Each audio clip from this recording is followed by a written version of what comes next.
Good evening, all. Welcome to India's first animated live tuition. Good evening, everybody.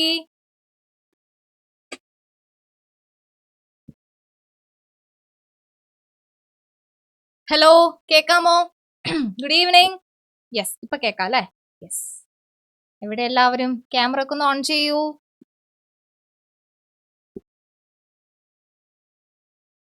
Good evening Aishwarya, Arathi, Fathima, Dilna, പിന്നെ ആരൊക്കെയാണ്? Al Shafid. Good evening. Yes Bibin, good evening. എന്തൊക്കെയുണ്ട് വിശേഷം മക്കളെ? ഒരാഴ്ച കഴിഞ്ഞിട്ട് എന്തെങ്കിലും പുതിയ കാര്യങ്ങൾ എന്തെങ്കിലും സംഭവിച്ചോ? ഒന്നുമില്ല, സാധാ പോലെ ഒരു 1 വീക്ക് കഴിഞ്ഞു. ആണോ? എത്ര പെട്ടെന്നാണ് ഓരോ ദിവസങ്ങളും കഴിഞ്ഞു പോകുന്നത് അല്ലേ? ഒന്നുമില്ല. യെസ്, ഓരോ വീക്ക് എത്ര പെട്ടെന്നാണ് കഴിഞ്ഞു പോകുന്നത്. ഇപ്പൊ നമ്മുടെ ഒരു 2 ആഴ്ച കൂടെ കഴിഞ്ഞാൽ, 2 ആഴ്ച മുഴുവനില്ല, അതും കൂടെ കഴിഞ്ഞാൽ നമ്മുടെ സെപ്റ്റംബർ അവസാനിച്ചു. പിന്നെ നമ്മുടെ അടുത്ത ഒക്ടോബറിലേക്കാണ് പോകുന്നത്. അപ്പോൾ വളരെ സ്പീഡിലാണ് ഈ വർഷം പോകുന്നത്. നിങ്ങൾക്ക് തോന്നിയോ അങ്ങനെ? നിങ്ങൾക്കങ്ങനെ ഫീൽ ചെയ്താ? കുറെ ഇൻസ്റ്റാഗ്രാം പോസ്റ്റിലൊക്കെ കാണാറുണ്ട് അല്ലെ, 2-3 മാസം കൂടെ കഴിഞ്ഞാൽ 2025 അവസാനിച്ചു, 2025 ആണെന്നൊന്ന് അക്സെപ്റ്റ് ചെയ്ത് വരുമ്പോഴേക്കും ആ ഇയർ അവസാനിച്ചു, നെക്സ്റ്റ് ഇയർ തുടങ്ങാൻ പോവാന്നൊക്കെയാണ് പറയുന്നത്. യെസ്, അങ്ങനെയാണ് എല്ലാവർക്കും ഫീൽ ചെയ്യുന്നത് അല്ലേ? Okay, Abhishek good evening. Devapriya, Fathima Sana, Selvakumar, Agnes Mathew. ഈ ക്യാമറ ഓഫ് ആക്കിയിരിക്കുന്നവരൊക്കെ ഞാൻ വിളിച്ച് ഗുഡ് ഈവനിങ് തരാണ്. ഹായ് ആരതി, എന്താണ് നിങ്ങളുടെ വിശേഷങ്ങൾ? പറഞ്ഞേ, എന്തൊക്കെയാണ് നിങ്ങളുടെ വിശേഷങ്ങൾ? പറയൂ, ഓരോരുത്തരായിട്ട് പറയൂ. എനിക്ക് സുഖമായിട്ടിരിക്കുന്നു ആരതി. എനിക്ക് മുന്നേ ഒരു ക്ലാസ് ഉണ്ടായിരുന്നു 9th കുട്ടികൾക്ക്. അത് കഴിഞ്ഞിട്ടാണ് നിങ്ങളെ കാണാൻ വരുന്നത്. അതൊക്കെയാണ് എന്റെ വിശേഷം. എന്താണ് നിങ്ങളുടെയൊക്കെ വിശേഷം? സ്കൂളിൽ എങ്ങനെയുണ്ട്? സുഖമാണോ? ഒരു വിശേഷമില്ല. Good evening Agnes, good evening. ആദ്യമൊക്കെ എന്ത് പറ്റി കയ്യില്?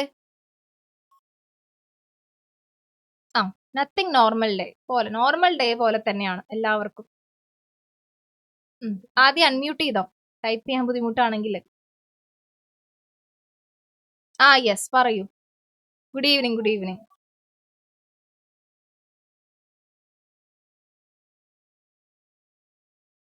തട്ടിയതാ? എന്നിട്ട് എന്ത് പറ്റി?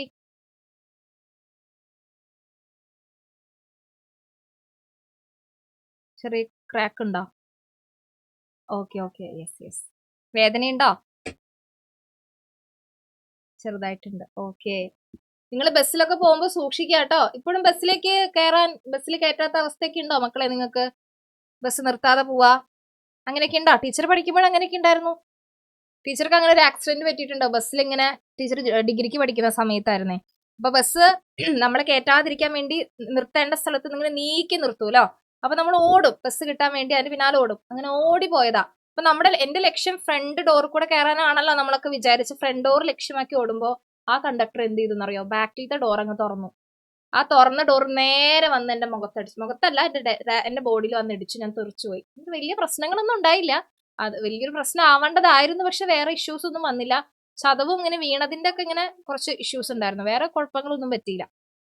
അപ്പൊ ബസ്സിൽ പോകുന്ന മക്കളൊക്കെ ശ്രദ്ധിക്കുക, ഭയങ്കര ഡേഞ്ചറസ് ആണ്. പെട്ടെന്ന് കയറാൻ പറയും, നമ്മൾ കയറുന്നതിന് നമ്മൾ വണ്ടി എടുക്കും. അപ്പൊ അതുകൊണ്ട് ശ്രദ്ധയോടെ ചെയ്യുക. അവരും അത് മനസ്സിലാക്കില്ല, നമ്മളത് നമ്മുടെ ആ ഒരു സ്പീഡിൽ നമ്മളത് നോക്കില്ല. ഇന്ന് ബോട്ടണി ഇമ്പോസിഷൻ കിട്ടി ഫുൾ ക്ലാസ്സിന്. എന്താണ് ചോദിച്ചേ ആരതി?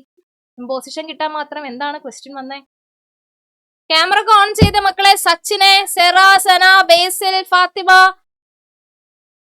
വേഗം ഓൺ ചെയ്യോ. ടീച്ചർ ഇങ്ങനെ പറഞ്ഞുകൊണ്ടിരിക്കാൻ നിങ്ങൾ അനുവദിക്കരുത് പ്ലീസ്. നിങ്ങൾക്ക് അറിയാലോ ക്യാമറ ഓൺ ചെയ്യണം എന്നുള്ളത്. പിന്നെ ഞാൻ ഇങ്ങനെ വിളിച്ചോണ്ടിരിക്കേണ്ട ആവശ്യമില്ല. ക്യാമറ ഓൺ ചെയ്യുക. അതുപോലെ ന്യൂ ജോയിനീസ് ഒക്കെ ഒന്ന് ഹാൻഡ് റൈസ് ചെയ്തേ. ടീച്ചർ ആദ്യമായിട്ട് കാണുന്ന ആരെങ്കിലും ഒക്കെ ഉണ്ടെങ്കിൽ ഒന്ന് ഹാൻഡ് റൈസ് ചെയ്യൂ. അഭിഷേക് ഉണ്ട്, ഡാനി ജോസ് ഉണ്ട്, ഫാത്തിമ ദിൽനാഷിൻ ഉണ്ട്. ഓക്കെ, ഈ 3 പേരാണുള്ളത്. വേറെ ആരെങ്കിലും ഉണ്ടോ? നിങ്ങൾ 3 പേരെ ഞാൻ നോട്ട് ചെയ്തിരുന്നു. വേറെ ആരും ഇല്ലല്ലോ? ഇല്ല മക്കളെ, നിങ്ങളുടെയൊക്കെ സ്കൂളിൽ എന്താണ് വിശേഷം? പുതിയ ചാപ്റ്റേഴ്സ് ഒക്കെ തുടങ്ങിയോ? അഭിഷേക്, ഏത് ചാപ്റ്റർ ആണ് ഇപ്പൊ പോയിക്കൊണ്ടിരിക്കണേ? അഭിഷേക് അൺമ്യൂട്ട് ചെയ്തോട്ടോ. അൺമ്യൂട്ട് ചെയ്യാനുള്ളൊരു ഓപ്ഷൻ കിട്ടിയോ? യെസ്, കിട്ടി. എന്താണ് അഭിഷേക്, എവിടെ പഠിക്കുന്ന മോൻ? ഓക്കെ, യെസ്, ഏത് ചാപ്റ്റർ ആണ് ഇപ്പൊ പോകുന്നത്?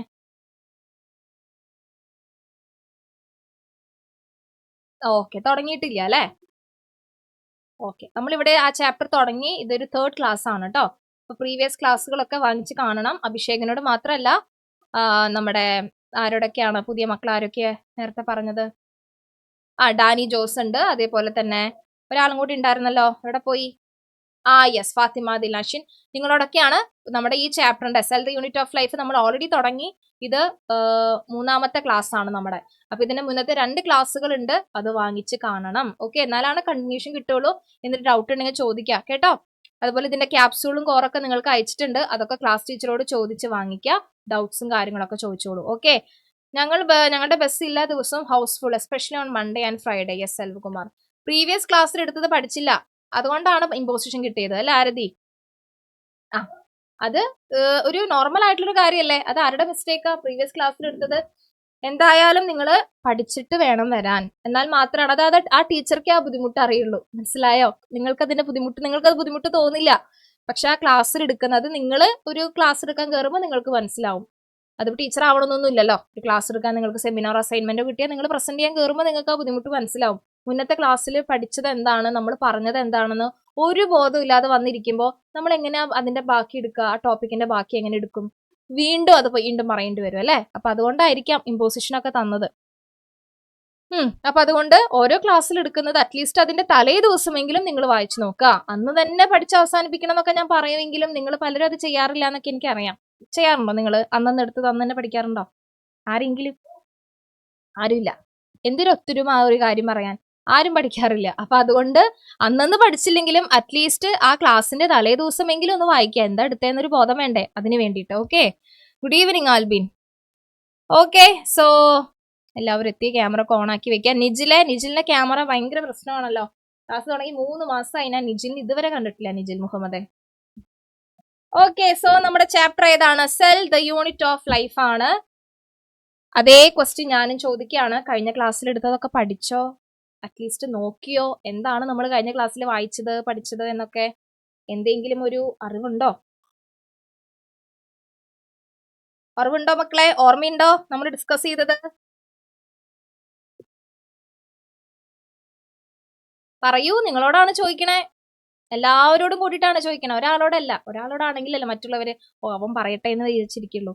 ഇത് നിങ്ങളോട് എല്ലാവരോടാണ് ചോദിക്കണേ. എന്താണ് നമ്മൾ കഴിഞ്ഞ ക്ലാസ്സിൽ പഠിച്ചത്?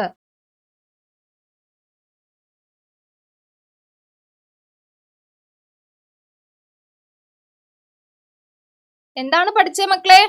ആർക്കും അറിയില്ല. എന്താണ് നമ്മൾ നോക്കിയത്, എന്താണ് പഠിച്ചത് എന്നുള്ളത് ഒരാൾക്കും അറിയില്ല.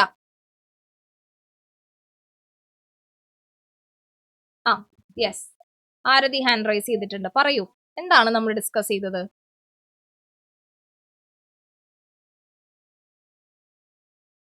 ഉം ഉം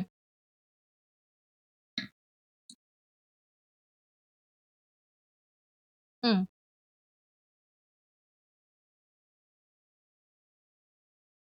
ഓക്കെ, ഗുഡ്. എന്തൊക്കെയോ കാര്യങ്ങൾ ഓർമ്മയുണ്ട്. ക്ലോറോപ്ലാസ്റ്റിന്റെ സ്ട്രക്ചർ നമ്മൾ എല്ലാവരും പഠിച്ചതല്ലേ സച്ചിനെ? ഏതൊക്കെ ഭാഗങ്ങളാ ക്ലോറോപ്ലാസ്റ്റിനുള്ള? എത്ര പാർട്സ് ഉണ്ട് ക്ലോറോപ്ലാസ്റ്റിന്? ബാക്കിയുള്ള എല്ലാവരും നോക്കി വെച്ചോട്ടോ, എല്ലാവരുടെ ചോദിക്കേ.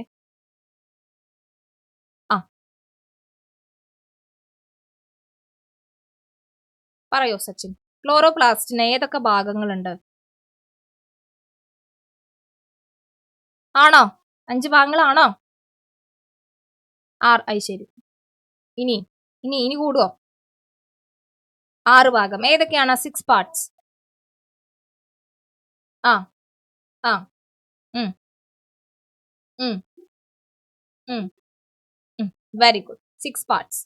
ഓക്കെ, ഇനി ദേവപ്രിയ പറഞ്ഞേ, എന്താണ് ഗ്രാന? ഗ്രാന എന്ന് പറഞ്ഞാൽ എന്താണ്?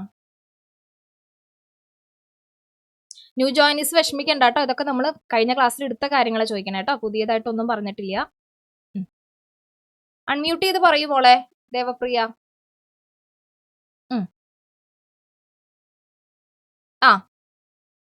ഗ്രാന എന്താണെന്നാ ചോദിച്ചത്? ഗ്രാന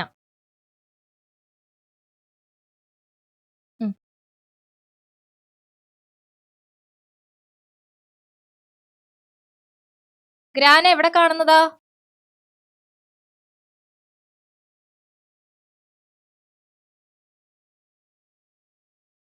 എവിടെ കാണുന്നതാണ് ഗ്രാന? സെൽ വാളിലാ? അല്ലേ? ആണോ? സെൽ വാളിലാണ് ഗ്രാന കാണുന്നത്. എന്നോട് ചോദിക്കണ്ട, ഞാൻ അങ്ങോട്ടല്ലേ ക്വസ്റ്റ്യൻ ചോദിച്ചേ, എനിക്ക് അതിന്റെ ആൻസർ തന്നാ മതി. സെൽവാളിലാണ് ഗ്രാന കാണുന്നത്, ശരിയാണോ? ബാക്കിയുള്ളവര് സെൽവാളിലാണോ ഗ്രാന കാണുന്നേ? No no. എവിടെയാ കാണുന്നേ? ക്ലോറോപ്ലാസ്റ്റിലാണ് ഗ്രാന കാണുന്നത് ദേവപ്രിയ. മനസ്സിലായോ? നോട്ട് ബുക്ക് എവിടെ? കഴിഞ്ഞ ക്ലാസ്സിൽ നമ്മളൊന്ന് വരച്ചു, ടീച്ചറുടെ കൂടെ വരയ്ക്കാനും ലേബൽ ചെയ്യാനൊക്കെ പറഞ്ഞിട്ടുണ്ടായിരുന്നു. നോട്ട് എവിടെ? ആ, ടെക്സ്റ്റ് ബുക്കിൽ വരച്ച ടെക്സ്റ്റ് ബുക്ക് എവിടെ? എന്നിട്ട് എവിടെ വരച്ചു?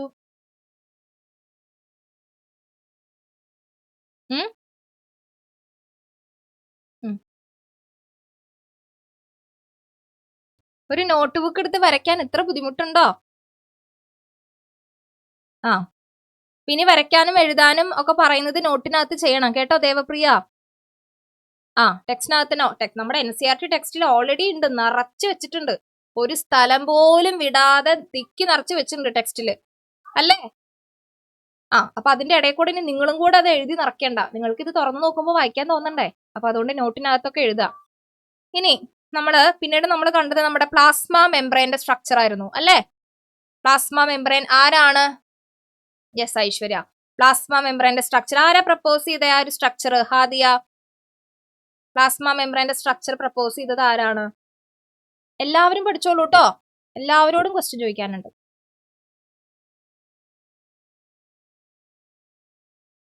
അല്ലെങ്കിൽ സെൽ മെംബ്രെയിൻ, രണ്ട് രീതിയിലും നമ്മളോട് ചോദിക്കാം. പ്ലാസ്മ മെംബ്രെയിൻ ചോദിക്കാം, അല്ലെങ്കിൽ സെൽ മെംബ്രെയിൻ ചോദിക്കാം. രണ്ടും ഒന്നാണ്. ആരാണ് ആ സ്ട്രക്ചർ പ്രപ്പോസ് ചെയ്തേ? സിംഗ്ര നിക്കോൾസൺ. ഓക്കെ, അതൊന്ന് ബ്രീഫിൽ എക്സ്പ്ലെയിൻ ചെയ്തേ. ആര്? നമ്മുടെ ആരാണത്? ചിന്മയ. ബ്രീഫിൽ ഒന്ന് എക്സ്പ്ലെയിൻ ചെയ്ത പ്ലാസ്മ മെംബ്രെയിന്റെ ആ ഒരു സ്ട്രക്ചർ. വിശദമായിട്ടൊന്നും വേണ്ട, ജസ്റ്റ് ആരൊക്കെ ഉണ്ടെന്ന് മാത്രം പറഞ്ഞാൽ മതി.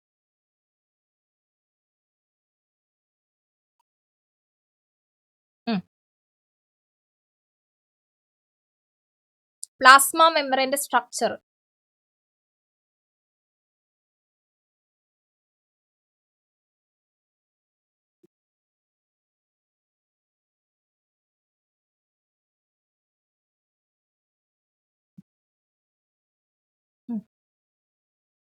ഷിബിലി, ക്യാമറ ഓഫ് ആക്കണ്ട, ഓൺ ചെയ്ത് തന്നെ വെച്ചോ.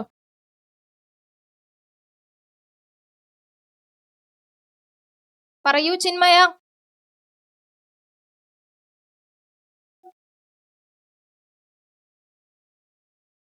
ഏതെങ്കിലും ഒരു പാർട്ട് പറഞ്ഞേ, പ്രസന്റ് ആയിരിക്കുന്ന ഏതെങ്കിലും ഒരാളുടെ പേര്.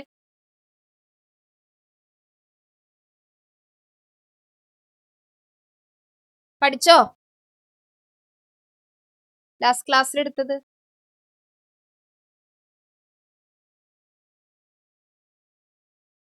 അത് എനിക്ക് കേൾക്കണ്ട. ക്ലാസ്സിൽ ഉണ്ടായിരുന്നോ എന്നുള്ളത് എനിക്ക് കേൾക്കണ്ടാത്തൊരു കാര്യമാണ്.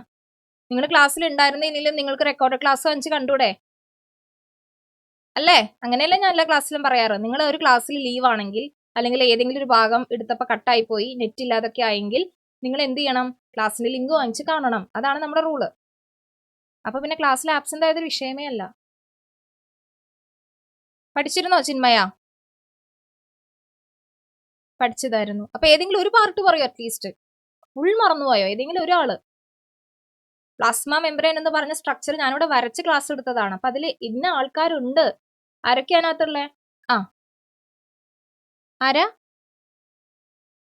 പ്ലാസ്മ മെംബ്രെയിനിലോ? ആ, അപ്പൊ മനസ്സിലായി പഠിച്ചിട്ടുണ്ടായിരുന്നു എന്നുള്ളത്. ഈശ്വര. ആഗ്നസ് പറഞ്ഞേ, പ്ലാസ്മ മെംബ്രെയിന്റെ സ്ട്രക്ചർ. ആ, lipid.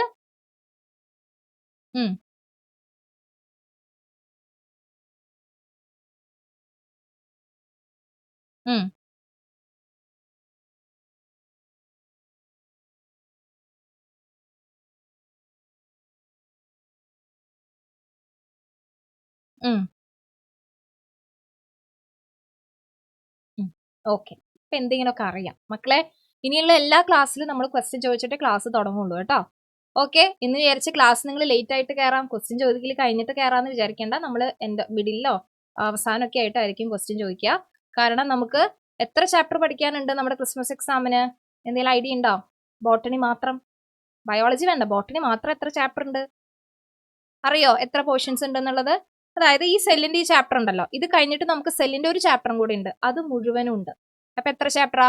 Biology classification, plant kingdom, anatomy, morphology, സെല്ലിന് 2 ചാപ്റ്റർ. ഇപ്പൊ എത്ര ചാപ്റ്ററിന് ടോട്ടൽ? 6 പാഠം പഠിക്കാനുണ്ട്. കഴിഞ്ഞ വർഷം ഇതും കഴിഞ്ഞിട്ട് ഫോട്ടോസിന്തസിസിന്റെ ഒരു ചാപ്റ്ററും കൂടി ഉണ്ടായിരുന്നു എന്നാണ് നമുക്ക് കിട്ടിയ ഇൻഫർമേഷൻ. പക്ഷെ അതിന് ക്വസ്റ്റ്യൻ ഒന്നും വന്നില്ല, പക്ഷെ എന്നാലും അതും കൂടി ഉണ്ടായിരുന്നു എന്നൊക്കെയാണ് പറഞ്ഞിട്ടുണ്ടായിരുന്നത്. അപ്പൊ മൊത്തം ഒരു 7-6.5 ചാപ്റ്റർ, 7 ഒരു 6.5 ചാപ്റ്റർ നമുക്ക് ബോട്ടണി മാത്രം ഉണ്ട്. ഇതുപോലെ സുവോളജി നിങ്ങൾക്ക് പഠിക്കണ്ടേ? വേണ്ടേ? ഇതേപോലെ ഇത്ര തന്നെ എണ്ണം സുവോളജിയിലും നിങ്ങൾക്ക് പഠിക്കാനുണ്ടാവും. അപ്പൊ അതുകൊണ്ട് ദയവ് ചെയ്ത് എടുക്കുന്ന ക്ലാസ്സിൽ പഠിച്ചു പോവുക, അല്ലെങ്കിൽ നിങ്ങൾ തന്നെയാണ് ബുദ്ധിമുട്ടുക. എനിക്കതിൽ ബുദ്ധിമുട്ടൊന്നുമില്ല. അപ്പൊ അതുകൊണ്ട് ഇനിയെങ്കിലും എടുത്തു പോകുന്ന പോർഷൻസ് അറ്റ്ലീസ്റ്റ് ഒന്ന് വായിക്കുക. നിങ്ങൾ ഒരു തവണ വായിച്ച്, അല്ലെങ്കിൽ 1-2 തവണയൊക്കെ വായിച്ച് നിങ്ങൾ അതൊന്ന് റെക്കോർഡ് ചെയ്തിട്ടാൽ മതി നിങ്ങളുടെ ഫോണിൽ. നിങ്ങൾ ചെയ്യാറുണ്ടോ അങ്ങനെ? ടീച്ചർ ചെയ്തുകൊണ്ടിരുന്നൊരു കാര്യം അതാ. ഓൺലൈൻ ക്ലാസ് ഒക്കെ തുടങ്ങിയപ്പോൾ ഒരു ടോപ്പിക്ക് വായിച്ച് പഠിച്ച് നിങ്ങൾക്ക് മനസ്സിലായത് നിങ്ങൾ തന്നെ റെക്കോർഡ് ചെയ്ത് നിങ്ങൾ വാട്സപ്പിലൊക്കെ റെക്കോർഡ് ചെയ്ത് ജസ്റ്റ് ഇടുക. എന്നിട്ട് ഇടയ്ക്ക് അതൊന്ന് കേട്ടാൽ മതി, നിങ്ങൾക്ക് ഓർമ്മ വരും. അപ്പൊ അങ്ങനെ എന്തെങ്കിലുമൊക്കെ കാര്യങ്ങൾ ചെയ്ത് പഠിച്ചു തുടങ്ങിക്കോളൂ കേട്ടോ. വെയിറ്റ് ചെയ്ത് കുറേ സമയം ഉണ്ടെന്ന് പറഞ്ഞിരിക്കേണ്ട, സമയമൊന്നുമില്ല, 2 മാസം കൂടെ ഉള്ളൂ ഇനി. ഓക്കെ, അപ്പൊ നമ്മൾ ഇന്ന് ഡിസ്കസ് ചെയ്യാൻ പോകുന്ന ടോപ്പിക് എന്ന് പറയുന്നത് എൻഡോ മെംബ്രെയിൻ സിസ്റ്റം ആണ്. എൻഡോ മെംബ്രെയിൻ സിസ്റ്റം, എനിക്ക് തോന്നുന്നു നമ്മളിത് ഏതോ ഒരു ക്ലാസ്സിൽ ജസ്റ്റ് തുടങ്ങിയിട്ടുണ്ടായിരുന്നു എന്താണെന്നുള്ളത്. എൻഡോ മെംബ്രെയിൻ സിസ്റ്റം എന്ന് പറയുമ്പോൾ അതിനകത്ത് വരുന്ന പ്രധാനമായിട്ട് 4 സെൽ ഓർഗനൽസ് ആണ്. 4 സെൽ ഓർഗനൽസ്. സെൽ ഓർഗനൽസ് എന്ന് പറഞ്ഞാൽ എന്താണ്? സെൽ ഓർഗനൽസ് എന്ന് പറഞ്ഞാൽ നമ്മൾ ചെറിയ ലോവർ ക്ലാസ്സസിലൊക്കെ കേട്ടിട്ടുണ്ടായിരിക്കും ചിലപ്പോൾ, സെൽ ഓർഗനൽസ് എന്നൊക്കെ പറഞ്ഞിട്ട്. ബേസിലെ എന്തെങ്കിലും ഐഡിയ ഉണ്ടോ സെൽ ഓർഗനൽസ്?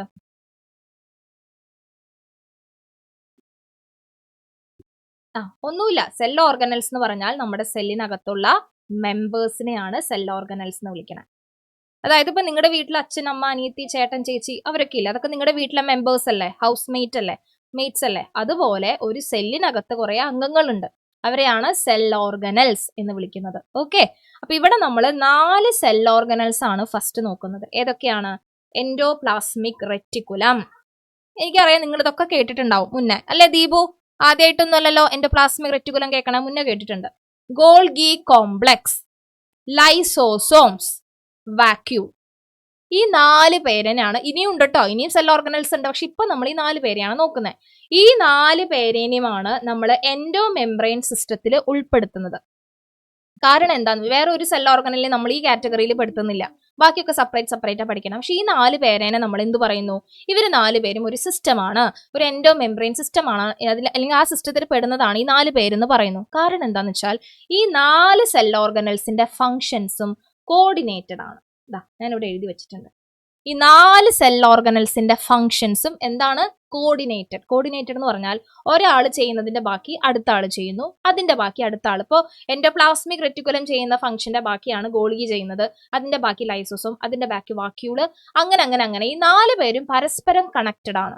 അതുകൊണ്ടാണ് നമ്മൾ ഇവരെ 4 പേരെയും ചേർത്ത് ഒരു എൻഡോ മെംബ്രെയിൻ സിസ്റ്റം ഉണ്ടാക്കിയിട്ടുള്ളത്. മനസ്സിലായോ ഷാഫിത്തെ? എൻഡോ മെംബ്രെയിൻ സിസ്റ്റം എന്ന് പറയാൻ കാരണം എന്താന്നുള്ളത്? ഷാഫിത്ത് എവിടെ ഉണ്ടോ? അപ്പൊ ഇത് ആ എൻഡോ മെംബ്രെയിൻ സിസ്റ്റത്തിൽ പെടുന്നതാണ് ഈ 4 പേര് കേട്ടോ. അപ്പൊ നമുക്ക് ഇതിനകത്ത് ഓരോരുത്തരായിട്ട് പരിചയപ്പെടാം. ആദ്യത്തെ ആളാണ് നമ്മുടെ എൻഡോപ്ലാസ്മിക് റെറ്റിക്കുലം. ആരാണ്? Endoplasmic reticulum. എൻഡോപ്ലാസ്മിക് റെറ്റിക്കുലത്തിന്റെ ഒരു പ്രത്യേകത എന്താന്ന് വെച്ച് കഴിഞ്ഞാൽ നമ്മുടെ ന്യൂക്ലിയസ് ഉണ്ടായിരിക്കും. എല്ലാ സെല്ലുകളിലും ന്യൂക്ലിയസ് ഉണ്ട്.